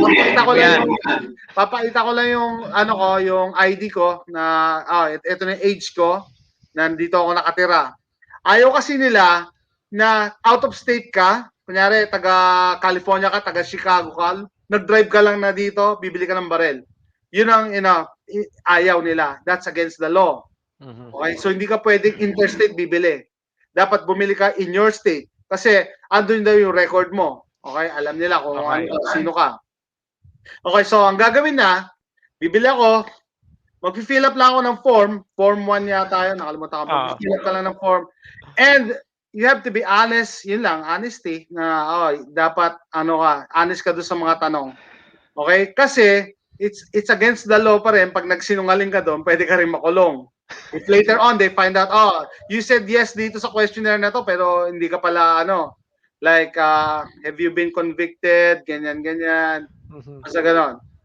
And then, tatawag sila sa background check. No, tatawag sila. May database kasi dito. Kasi meron kami dito national ID, which is every citizen or, every citizen, tsaka, immigrant, nakatira ka dito, meron kang bibigyan ka ng SSID mo, yung serial number mo, yun na yung ID mo hanggang mamatay ka. So, madali mag-background check ko. Kunyari, sasabihin nila, si 12345 bibili ng barel. Okay ba to? Wala ba tong record? Wala. Okay, then go. Mauuwi mo agad yung barel. So, it depends. Yung iba na de-delay ng mga ilang days. Pero ako, nung bago ako dito, immigrant pa lang ako, hindi ako citizen. Just 30 minutes lang yata sasabihin na, okay na. Ayun, mauwi mo na agad yung barel. Same day. Minsan same time pa, within an hour. Tapos, ngayon, meron akong license to carry. Kunyari, 21 years old ka, tapos meron kang license to carry. Hindi ka na kailangan i-background check. Kasi they think it as redundant kasi na-background check ka na ng license mo eh. So, they're not gonna call. Hindi na sila tatawag for background check. The mere fact na meron kang license, parang permit to carry sa inyo, no? Permit to carry, this is a good guy na background check na to. So, fill up mo lang yung form, bayaran mo, alis ka na. Wala pa nga 1 hour, makakalis ka na eh. So, ganun lang kasimple yung pag-purchase namin ng baril dito. Okay, sige. So, for the second firearm mo, ganyan din, madali na lang. May background check pa ba for the second firearm? Second hanggang 100, parehas pa rin ang process mo. Okay. So, kasi yan. You fill out a form. They're thinking na, baka kunyari, bukas bumili ako ng second firearm. Diba? Paano kung may ginawa akong crime kagabi, nagkaroon ng police blotter, dun mababago. Pero magre-reflect yon sa background check. Kasi nga, meron kaming national ID, may database dito. No, ganon. So, unlimited, pwede mong bilhin. as long as dadaan ka sa same process. Ganun lang. Okay, sige. So, yan. Just to clarify with our audience, the question that I had for Jason pala is to the question is, kung ikaw ay nasa US, ano yung steps at 21 years old ka, ano yung gusto, at bibili ka ng barel, gusto mong bumili ng barel, ano yung mga steps na iti-take mo to get your first firearm and a second firearm? So, nasagot na ni Jason yon, okay? Okay, sa Pilipinas na tayo. Guys, kumuha muna kayo ng merienda. Mahaba Kaya mo to. na. Kaya mo na. Kaya mo na. Okay. Whew, o sige, so ilan na ba tayo? 1 hour, 20 minutes na tayo. Okay, Jason, okay na gawin mo ng 2 oras. So, sige, Sige, ano sige, tayo? sige. Sige, so Oo. go. Okay, so 3, 2, Okay. 1. Gusto ko, fresh grad, 21 years old. Gusto ko ng, gusto ko ng firearm. Bibili ako ng Glock 19. First time, ha? And then later, bibili ako ng pangalawang firearm. Okay, so first time ko. Okay. Wala akong lisensya, fresh grad. Bibili ako ng Glock 19. Okay, so pupunta ako sa gun store. Uy, kailangan ko, okay to, bibili ako ng baril, Glock 19. Okay, so sige. Kailangan ko i-accomplish yung requirements for first-time licensed to own and possess firearm. Okay, so una, okay, damn, may spreadsheet ako dito. So, pupunta muna tayo sa sa FEO system. Tapos gagawa tayo ng account doon. Okay, so pag meron ka na account sa FEO system, register ka, username and password. So, online na tayo ngayon. So, ngayon, once na meron ka na account sa FEO system, i-accomplish ko na isa-isa yung maraming requirements. So, number 1, kailangan ko ng 3 copies nung application form ng LTAP according to Republic Act 10591. So, 3 copies, ha? And then next, kailangan ko ng Metropolitan Trial Court Clearance and Regional Trial Court Clearance. Okay? So, kailangan ko yan. Dati, NBI clearance, kailangan. So, wala na yon, ano. And I think kailangan pa rin, and this is from yung list of requirements nila sa PNP FEO site. I'm not sure kung gaano ka-updated ito. But anyway, I will presume it's updated. I mean, it's there. So it's there. So yan, kailangan ko rin ng DI clearance. So Directorate or Municipal Police Clearance. So yan, kailangan ko ng ngayon, National Police Clearance na yung tawag nila doon. So ngayon, wala na yung NBI and everything ngayon. I think yung yata yung MTC and RTC could be wrong. Pero anyway, kailangan mo National Police Clearance. Okay? So yan. Tapos, kailangan mo ng neuropsychiatric evaluation. Ito, medyo matagal gawin to kasi you have to take a written test to test kung may SIAD ka ba or may violent tendencies ka. And then you have to pass an interview with the PNP psychiatrist who will interview you after you take the test. Okay? Tapos magdo-drawing ka rin dito ng tao. Dali lang. Anong tinatanong sa inyo? Pwede mo malaman? Anong tinatanong sa neuropsychiatric na yan? Do you really want to know, Jason? Oh my God! Sige, maraming questions. Like for example, ito. Isa lang. Do you hear voices in your head? Okay. Sandali, mag-insight lang ako sa'yo, no? Kasi palagi ko to sinasabi sa channel ko, lalo na pag nagbablog ako, no? There is no test for evil. Hindi po talaga madedetect. Example nga, yung sa shooter sa Orlando, inimbita siya ng FBI for questioning. They found nothing. Nirelease siya. And then the following week, namaril siya. Kasi they will not say, I want to shoot everybody. They will not say that. Yeah, alam ko. Pero, yeah, I know. But anyway, required by law. So, I have to do it. Tapos, marami pa tinatanong dito, mga hand gestures. For example, what does this mean to you? Ganon? Okay. Mga ganon. For example, if you had a bad day at work, gusto mo bang manakit? Mga ganon. Gusto bang manapak?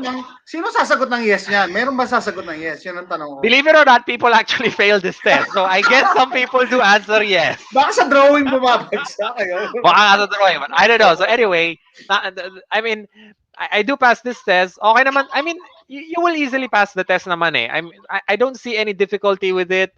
As long as wala ka namang SIAD or violent tendencies, it's not gonna be too much trouble. So, okay? So moving on.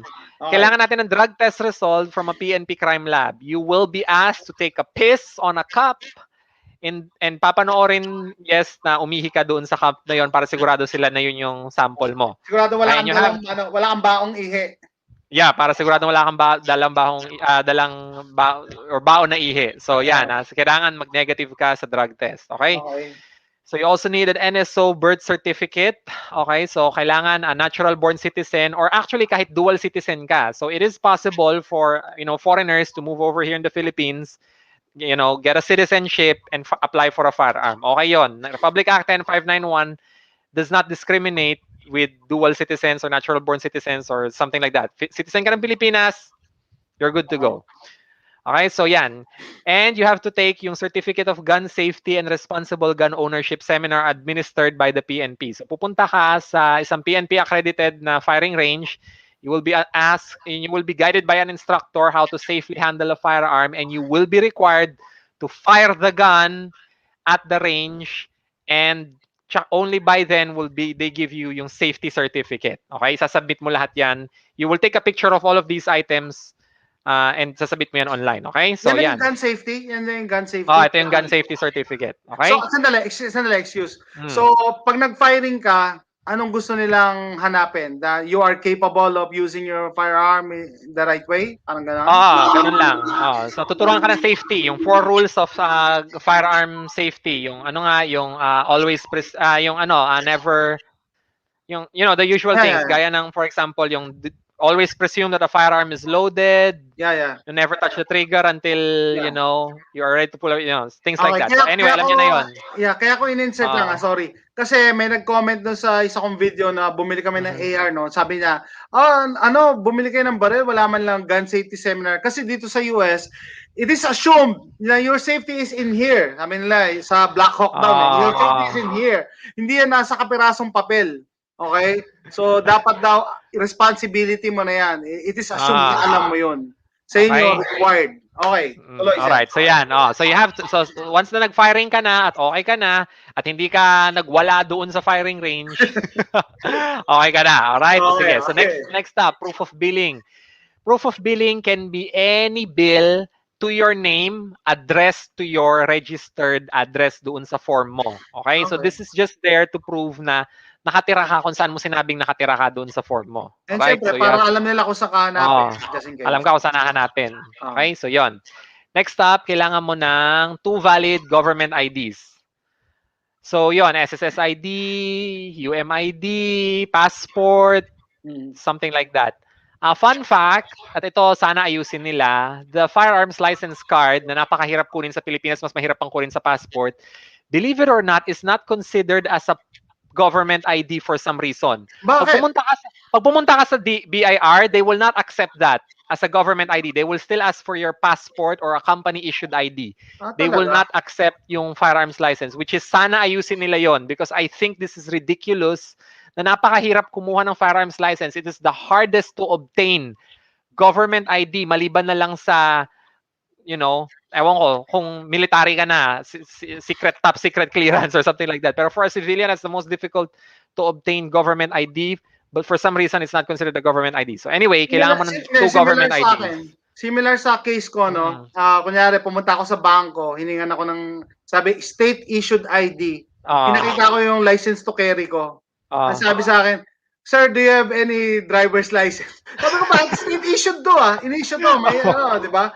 Yung sinasabi mo nga mas mahirap to kasi binackground check ako dito yung driver's license, nag-fill up ka lang So yun lang ang experience. Ayun nga, it's the same problem here. So sana ayusin nila yon. Sana i-consider nila yung firearms license natin or yung LTAP natin as a government ID para naman may silbi siya. Hindi lang siya na-disseminate na in terms of information na ito legal ID to dapat. Totoo.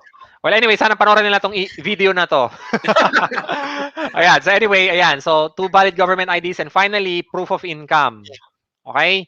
Kailangan mo ng either company, certificate of employment, payslip, tsaka kailangan mo ng ITR. Ayan. Okay?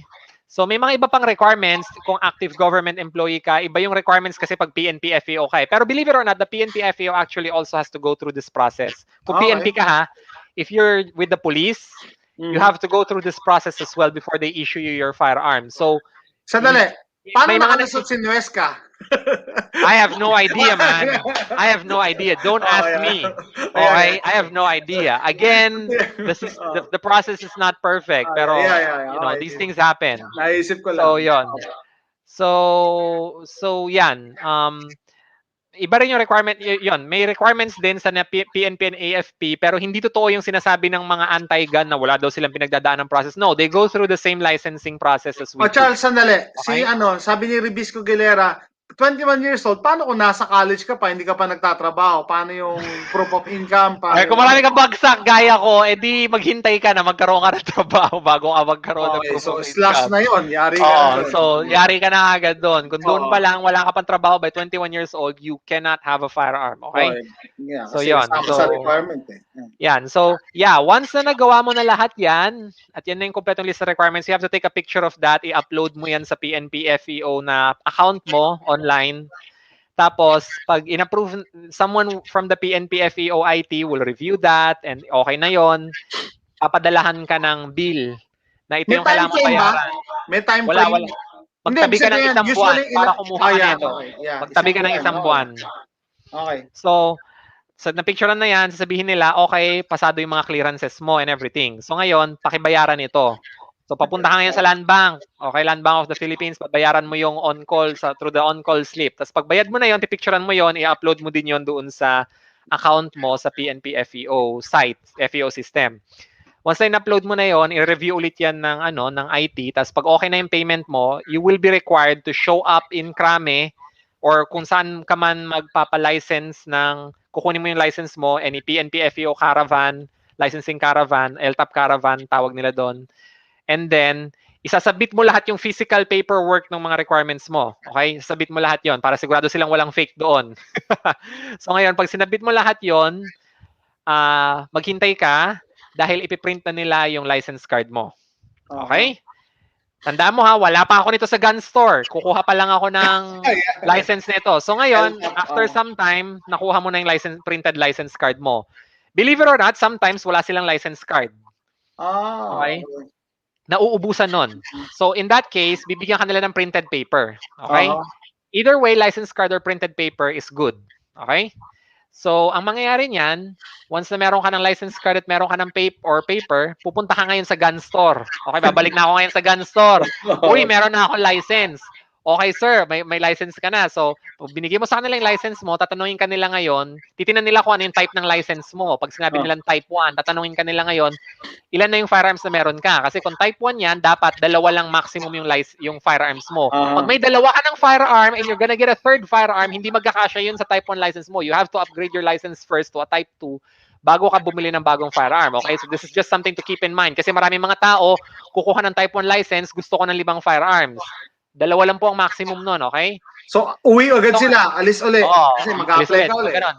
Pero sabihin natin na first firearm mo to, as with this Okay. scenario natin ngayon na simulation natin, bibigay ko ngayon yung card ko, okay, ito yung first firearm ko, wala pa akong ibang firearm, so qualify yung Glock 19, okay? So ngayon, okay sir, pwede po kayong bumili ng firearm. Ngayon, pakifilapan po itong firearm registration form. So, filapan mo ulit yan, okay? So ngayon, pag nafilapan mo na yung firearm registration form na yan, magbabayad ka ngayon sa kanila ng processing fee at yung ng firearm registration tsaka yung printing ng card. Firearm registration card printing fee. So once na binayaran mo na sa kanila yon, maghintay ka ng few days. Pero pwede ring same day, pwede ring same day yon. Depende kung merong setup that allows it. Pero may mga nagsisale ng ganon. For example, gun show. Sa gun show, you can get your firearm the same day din kung meron ka ng license card. Papakita mo yung license card mo na yon, and the same day, pwede mo nang iuwi yung firearm mo. Okay? Basta you have to pay all of the fees. You have to pay the firearm in full. Bayad mo na lahat yon at meron ka ng license to own and possess firearm, pwede ka nang bumili. You can take home the firearm. Okay? Tapos, ibibigay nila sa iyo yung firearm and yung papel na print out or yung registration card kung naghintay ka ng matagal. Kasi minsan, kukunin pa nila yung card doon sa nearest branch ng PNP FEO bago nila kukunin nila yon bago nila i-release yung firearm mo. So, pag nakuha mo na yun, meron kang firearms registration card at meron ka ng firearm. Okay? So, second firearm. Diyos ko Lord, ang daming proseso. Yeah, exactly. So ngayon, pupunta na tayo ng second firearm ko. Second firearm ko. Sabihin, bibili na ako ng second firearm ngayon. Kung bibili ako ng second firearm ko, pupunta lang ako sa gun store, papakita ko yung license to own and possess firearms ko na may empty slot. Tapos, filapan ko yung form, babayaran ko yung fee, and then maghihintay ako ng saglit, either a few days or same day din. Once na bayad na lahat yon, bayad na rin yung firearm, makukuha ko na yung firearm. So, madali na yung second. Yung una yung napakahirap. Okay? So yon, once you do that, you can own your firearm until your license expires and you have to renew it. Okay? So usually, yung time frame na yan, from start to finish, considering na kompleto yung requirements na, at hindi to gun show, hindi gun show. Usually, Oh. more than 1 month. Kung hindi ka gunshot, bibili ka ng firearm, Start can to be a finish. week. Can be a Hindi, week. wala ka pang LTAP ha. Wala ka Ay, pang wala ka pang LTAP? wala Nako, ka LTAP. lalakarin mo lahat yun from scratch, at least a month. At A magtabi ka ng month. at least 1 month. 1 month. And that's presuming na masipag ka, tol, ah. Oo, as in Oo. masipag ka talaga. As in, aaraw-arawin mo yan, tol. That's true, that's Kasi true. some of these items, matagal kunin. For example, dati yung NBI clearance, it can take up to 3 months to get it kung may hit ka. So nakakaiyak Okay. talaga kunin yung NBI clearance. To the administration and PNP FEO's credit, tinanggal na nila yung NBI clearance. So good job. Pero matagal pa rin yung iba. For example, yung drug test. Tol, ilang araw ang drug test? Saka papaschedule ka yata Oo. nung ano, Tsaka yung NP test, yung neuropsychiatric test, ang tagal kunin yan. Tapos matagal maghihintay ka din. pa ng matagal bago lumabas. So, yon, you really have to set aside at least a month Yeah, para John Harold makakuha ka. Banggit, ang daming proseso talaga, idol.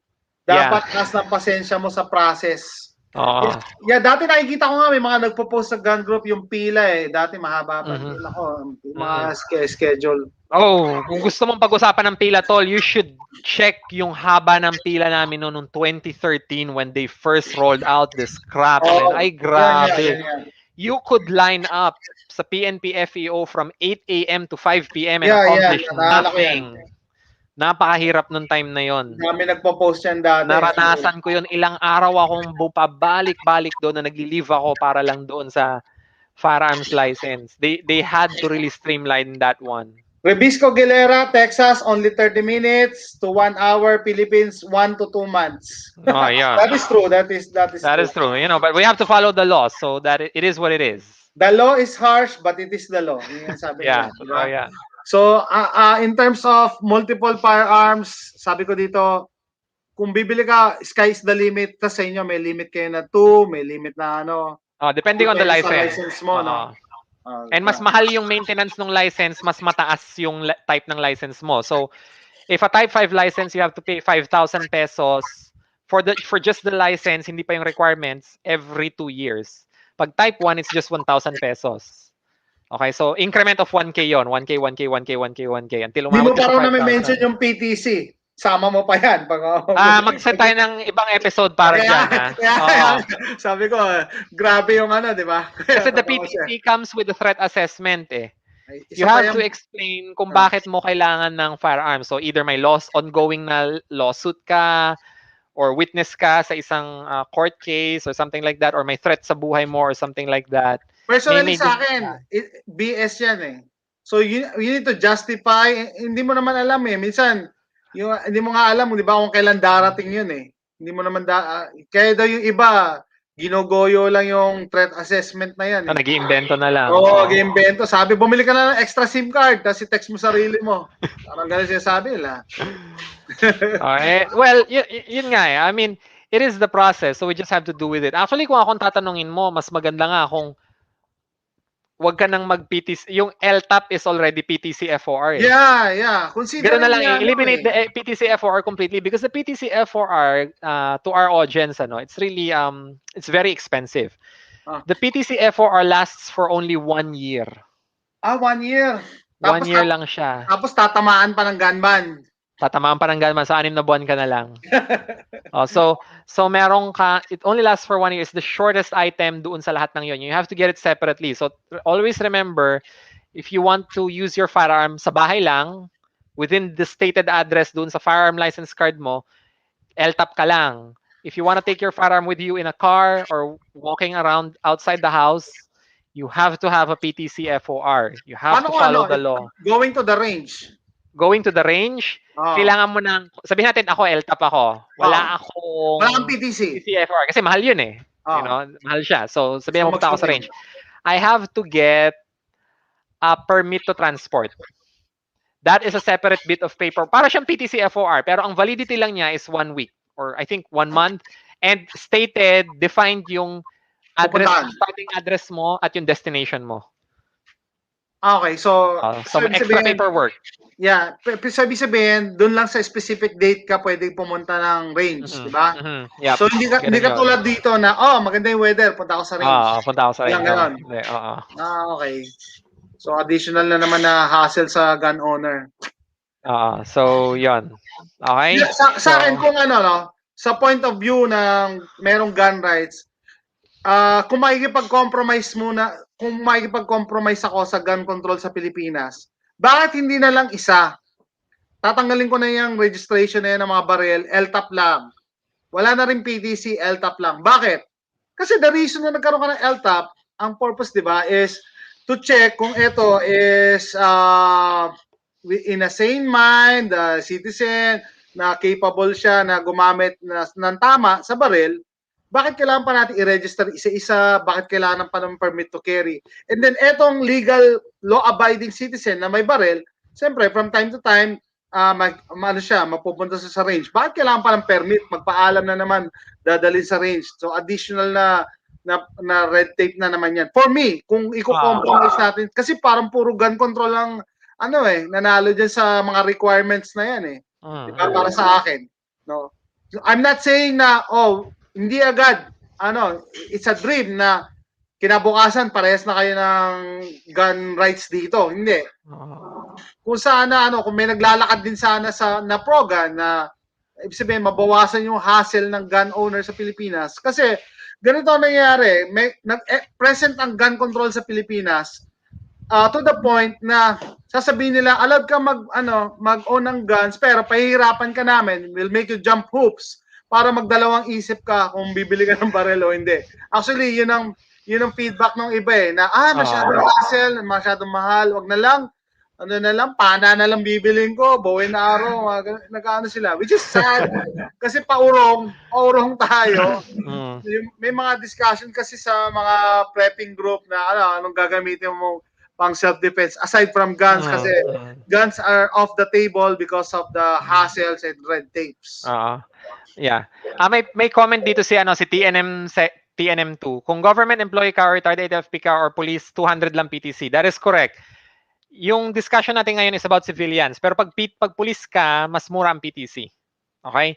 Presuming, and yes, the police actually can get a separate PTC kasi some of them own, personal firearm nila yung gamit nila sa service. Pero bakit ang question ko is, bakit kailangan pa ng police ng PTC? Hindi, kasi you can, for example, off-duty ka. No, may sarili kang firearm and I don't know. I can't justify it. Tino-question ko yung system. No? Ang sabi nila, pag ikaw pulis ka pa rin kahit hindi ka naka-uniforme. Sinabi yan ni Chip na kahit nasa labas ka ng tapos ka na yung oras mo, pulis ka pa din. Hindi mo pwedeng sabihin civilian ka na. Kasi may responsibility ka and you have the training. Kaya nga may nababalitaan tayo, di ba? Holdapan, yung pulis pumalag. Kasi ando siya. Anong magiging itsura niya kung kunyari nagkaroon ng krimen sa harap siya, wala siyang ginawa dahil sasabihin niya, naka-off ako. Hindi ako police.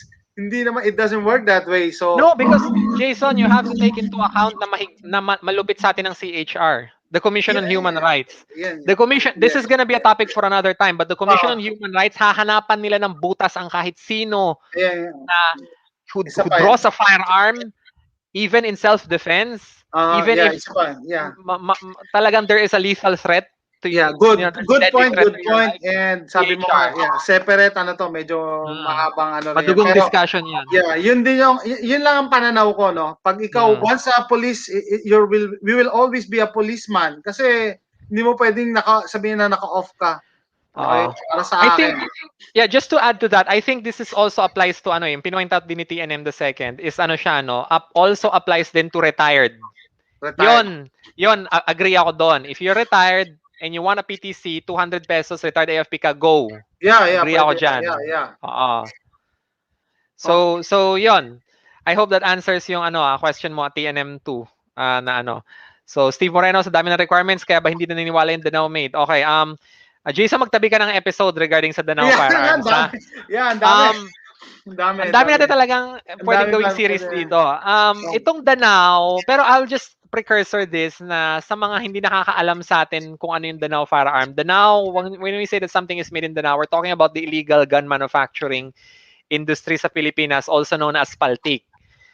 And this goes back more than 100 years actually. Sa history ng Danao kasi, there really is a gun manufacturing culture there. Everybody manufactures guns there. I mean, majority of the people, even kids, manufacture firearms there. If you ask me, kailangan natin sundin yung labor laws natin. We need to not encourage yung illegal arms manufacturing. Pero to be fair naman kasi, marami sa mga gunsmiths ng Philippines, dyan sila nagsimula sa Danao. The reason why gunsmithing here in the Philippines is cheap and very affordable is because yung mga bata na yon na gumagawa sa Danao ng hammer or nag-assemble ng 1911 na illegally made, pag lumaki sila, naghanap ng trabaho, they ply their trade as a gunsmith. And believe it or not, iniisip natin kasi sa Pilipinas, ang ina-export lang natin, mga nurse, mga katulong or house help na house help yung politically correct term for that, and other mga engineers natin sa OFW. To our audience, we also export some of the best gunsmiths in the world to other countries. Actually, may isang YouTuber. Sa Middle East. Middle East. Pinoy Gunsmith. Yeah, Pinoy Gunsmith. Yun. Nasa Middle East siya. Nasa Middle East siya. Filipino gunsmiths are in huge demand across the world. And this is something that why I am against illegal firearms manufacturing. Pero we cannot say din naman na wala nang nanggaling dyan sa Danao na yan kung hindi criminal activity. Yeah, that's true. Actually, come out of Danao are very skilled gunsmiths that send remittances here, create jobs, create industry. So ang sa akin, personally, sana mahanapan natin ng paraan para mapadali yung legalization ng ng arms manufacturing sa Danao. Actually, they tried, di ba? They tried. Yes, there was an initiative in the past. Kaya lang, yun nga, hinarang na naman ng mga anti-gun lobby. Illegal daw yan and everything. Yeah, that's true. Alam nyo guys, ako against ako sa against ako sa illegal arms manufacturing. Pero, if people have skills like arms manufacturing, anong mas gusto mo? Legal siya na gumawa ng firearms or magbenta ng drugs? Yeah. Diba? Give the guy a job. Diba? Send them, bigyan mo ng chance na maging OFW yan. Bigyan ng support. Ng support. That's how you do it eh. You don't, blanket ban everything, masama lahat yan and everything. Wala. Ang mangyayari lang yan, it's just gonna go underground and mas lalo tayong mahihirapan na pigilan yan. So yun lang talaga sa akin. Okay? So actually, yung sinasabi mo, it's a skill na pinapasa na yan sa ibang generation na nakadikit na nga sa Danao eh. Danao is a province sa Cebu. It's part of their culture. And part of Philippine history na sila. You can't take that away from Philippines eh. Yeah. Diba? Like it or love it or hate it, it's part of who we are as a nation. It's part of our identity. Mention ko lang si special case, palagi nilang sinasabi si HR daw, no? Bakit hindi na lang sa legs mo barilin as if napakadali nun. Doon sa mga hindi nagsi-shooting, no? Sabi ko, yung iba nga, ang hirap bumaril ng stationary. The more na moving yung target mo, tapos ang taas ng adrenaline mo. Kailangan, no? Ayun. So yeah, that's ang dami nating pwede pang i-discuss in future episodes. So I hope na maano natin to that we can Jason we can organize something, siguro list of topics na pwede nating i-discuss isa-isa na per episode yun lang i-discuss natin. Yeah, okay? Sige, para mas maging focus tayo and then later on matakal natin yung mga dapat na. Siguro tatapusin na natin yung broadcast, mahaba. Pero bago ko tapusin, bibigyan kita ng few words about our experience, our chat for today. Kung and then bigyan natin sila ng hint sa mga future na pwede pa natin gawin. Okay, go. Sige, all right. So salamat sa mga panonood natin. I hope that you tune in sa natin sa episodes natin and also like and subscribe Philippine Ricochet line. So Jason, for future episodes, pwede nating i-discuss ang legacy ni Pinoy na RA10591. Okay. Magandang usapan yan para maintindihan natin yung history ng anong nangyari ng mga time na yun at bakit nandito tayo ngayon. Mga sabihin, DDS tayo. Nako! Okay, tuloy. Okay. Walang ano natin yan. Let's Oh, yeah, keep yeah. politics Sige on. lang. So yan, we Meron can kasi discuss ano yung eh, may mga the, events sa panahon ni mm, Pinoy na kailangan i-discuss. yun nangyari. The impetus, what we know kung bakit nagawa yung RA 10591. Ah, We can also discuss yung ano natin, yung Marawi conflict, ano yung naging ah, effect niya sa gun rights sa Philippines. ah, We can also discuss, kung gusto mong pag-discuss dito, yung mga Norinco firearms, yan, dami tayo niyan dito. Bakit ban siya sa ibang bansa? Sa atin, okay na okay siya. Marami bumibili nun. Pwede na nating i-discuss ang ano sa atin dito, ang PTC FOR. Wala ako nun pero I can tell you yun nga, magastos siya and everything. So we can wala discuss kang all of this. PTC? Wala Okay. akong PTC FOR. I only have yung license to own and possess firearms. So Oh, pwede yeah. ako sa bahay. Okay, we Okay? can discuss that We separately. can discuss Okay. that. We can also discuss yung arms industry sa atin, each and every Yeah, company, that's kung true. anong gusto mo. Hindi naman ako bias sa United Defense, Ah, Hindi ako bias ah, sa United Defense, pero I do ah, own a UDMC, so I can tell you kung ano ba yung experience ko dito sa firearm na to. Local arms, we can also discuss yun nga, yung Danao, epekto ah, ng Danao sa Philippines, gun market. Kasi related din sila sa shooters. Marami sa empleyado sa shooters, dati Danao din eh. yeah, yeah. So yan, yung mga magaganyang mga usapan, we can also talk yung gun industry. Ano natin, here's a good topic. Firearms procurement ng AFP at PNP. At bakit hindi sila lagi kumukuha ng locally made. Oh, yeah, yeah. Ang, Marami ang rin may nagtatanong. kinalaman dyan is Republic Act 9184. That is Okay, also okay, a law na magandang pag-usapan para maintindihan ng audience natin okay, kung bakit nahihirapan mag-grow ang Philippine arms industry natin dito sa Philippines. okay. So these are just some good topics na pwede natin pag-usapan. Tsaka ito pa, kung bakit yung epekto ng RA 9184, bakit may cascading effect siya kung bakit, for example, mahina ang metallurgical industry ng Philippines and we have to import a lot of the metal alloys na ginagamit natin sa pag-manufacture ng firearms natin dito sa Philippines. Sa inyo dyan sa US, you're very lucky. You have a solid, extremely mature and advanced metallurgical industry. So yung mga firearms components nyo, yung blanks niyan, Uh-huh. lahat yan, pwede nyo i-locally manufacture and sila rin yung gagamit for manufacturing dyan ng firearms industry nyo. Sa Philippines, as far as I know, we have to import almost all of them, yung mga bakal. Okay. So, it's also one of the reasons kung bakit nagmamahal yung part. Because pag in-import mo yan, may tax. And then gagawin mo dito, pag nagawang firearm, may tax ulit. Diba? Related So, lang dyan, yung mga question na, bakit daw ang mahal ng baril sa Pilipinas? Yung correct. napakamahal. Napakamahal talaga. Madidiscuss Related natin na yan rin dyan. dyan. Yeah, related na rin. Okay, Okay, so some of those things, I can tell you, kasi I also have, yun nga, natanong ko na rin yan eh, kasi nung bumili ako ng, I'm also Gene Carino, yung CEO ng UDMC. Friend ko siya sa Facebook. Oo nga, friend ko rin siya sa Facebook. So natanong ko na rin siya diyan eh. So that Ah. is a good thing na na I think Ah. na madala natin sa mga usapan para ma-educate natin yung mga yung mga viewers natin kung why some things are the way they are.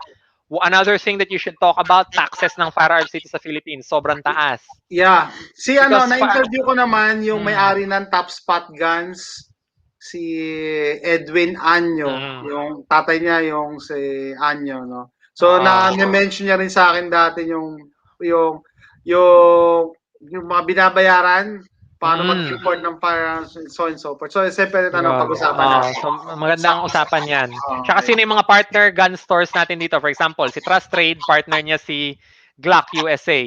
Okay, okay. Yeah. At ito tanong, bakit mahal ang Glock Austria kaysa sa US made na Glock dito sa Philippines? Yeah. That's true. Yeah, Alam ko sagot dyan. madami. So, okay? yeah, so there's a lot of things to look forward to para sa mga viewers natin, no? So, Charles, are you done? Ako na, magana na ako. Okay na ako. Salamat, Jason. Okay.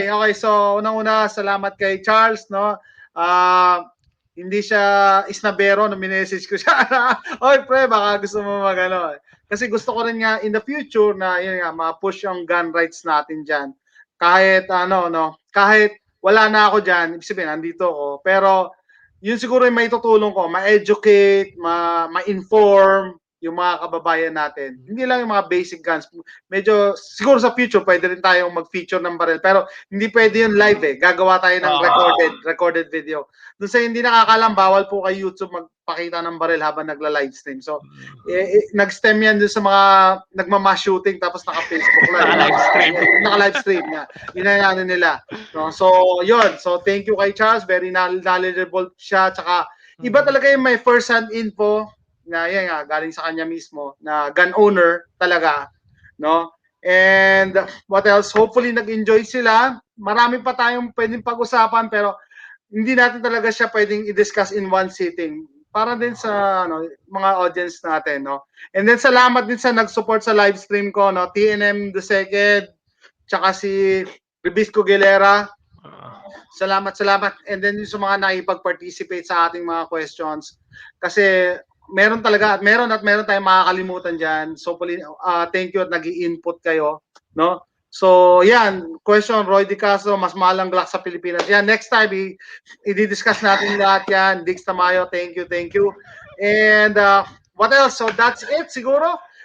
First time natin to. Hopefully, next time, it will be better. Although, masaya ako sa naging resulta. No? Next time, it will be better. And mas may matututunan sa atin yung mga viewers natin, lalo na mga kababayan natin. So, that's it. Mr. Charles ng Philippine Ricochet line, please visit his channel. Okay? Kailangan nyo ng subscribers. Last time I checked, 6,000 plus ha. Dapat next live natin, nasa 7,000 na yan ha. Mga viewers Salamat, natin, Jason. para mas madami pa tayong mapag-usapan. So that's it. Papakawalan na kita, sir. Masyado na yung abala ko. Sige, walang problema, Jason. Thank you. Oh, that's it, guys. So, salamat. Ribisco Gilera, salamat sa donation nyo sa ating live stream. Si TNM the second din, salamat. And then yung mga kababayan natin, like and share yung mga videos ko. Pati itong live stream kasi maganda. Very meaningful yung pinag-usapan natin, lalo-lalo na si Charles. Very, hands-on in terms of the process. Kasi nga, siya, talagang gun owner. And then marami din siyang, guns. So, that's it. Bitin daw, boss. Pero sabi ko, hindi natin siya, tsaka nakakaya sa, natin, sa guest natin. Marami pa tayo pwedeng gawin and pag-usapan. So, that's it, guys. Thanks for watching.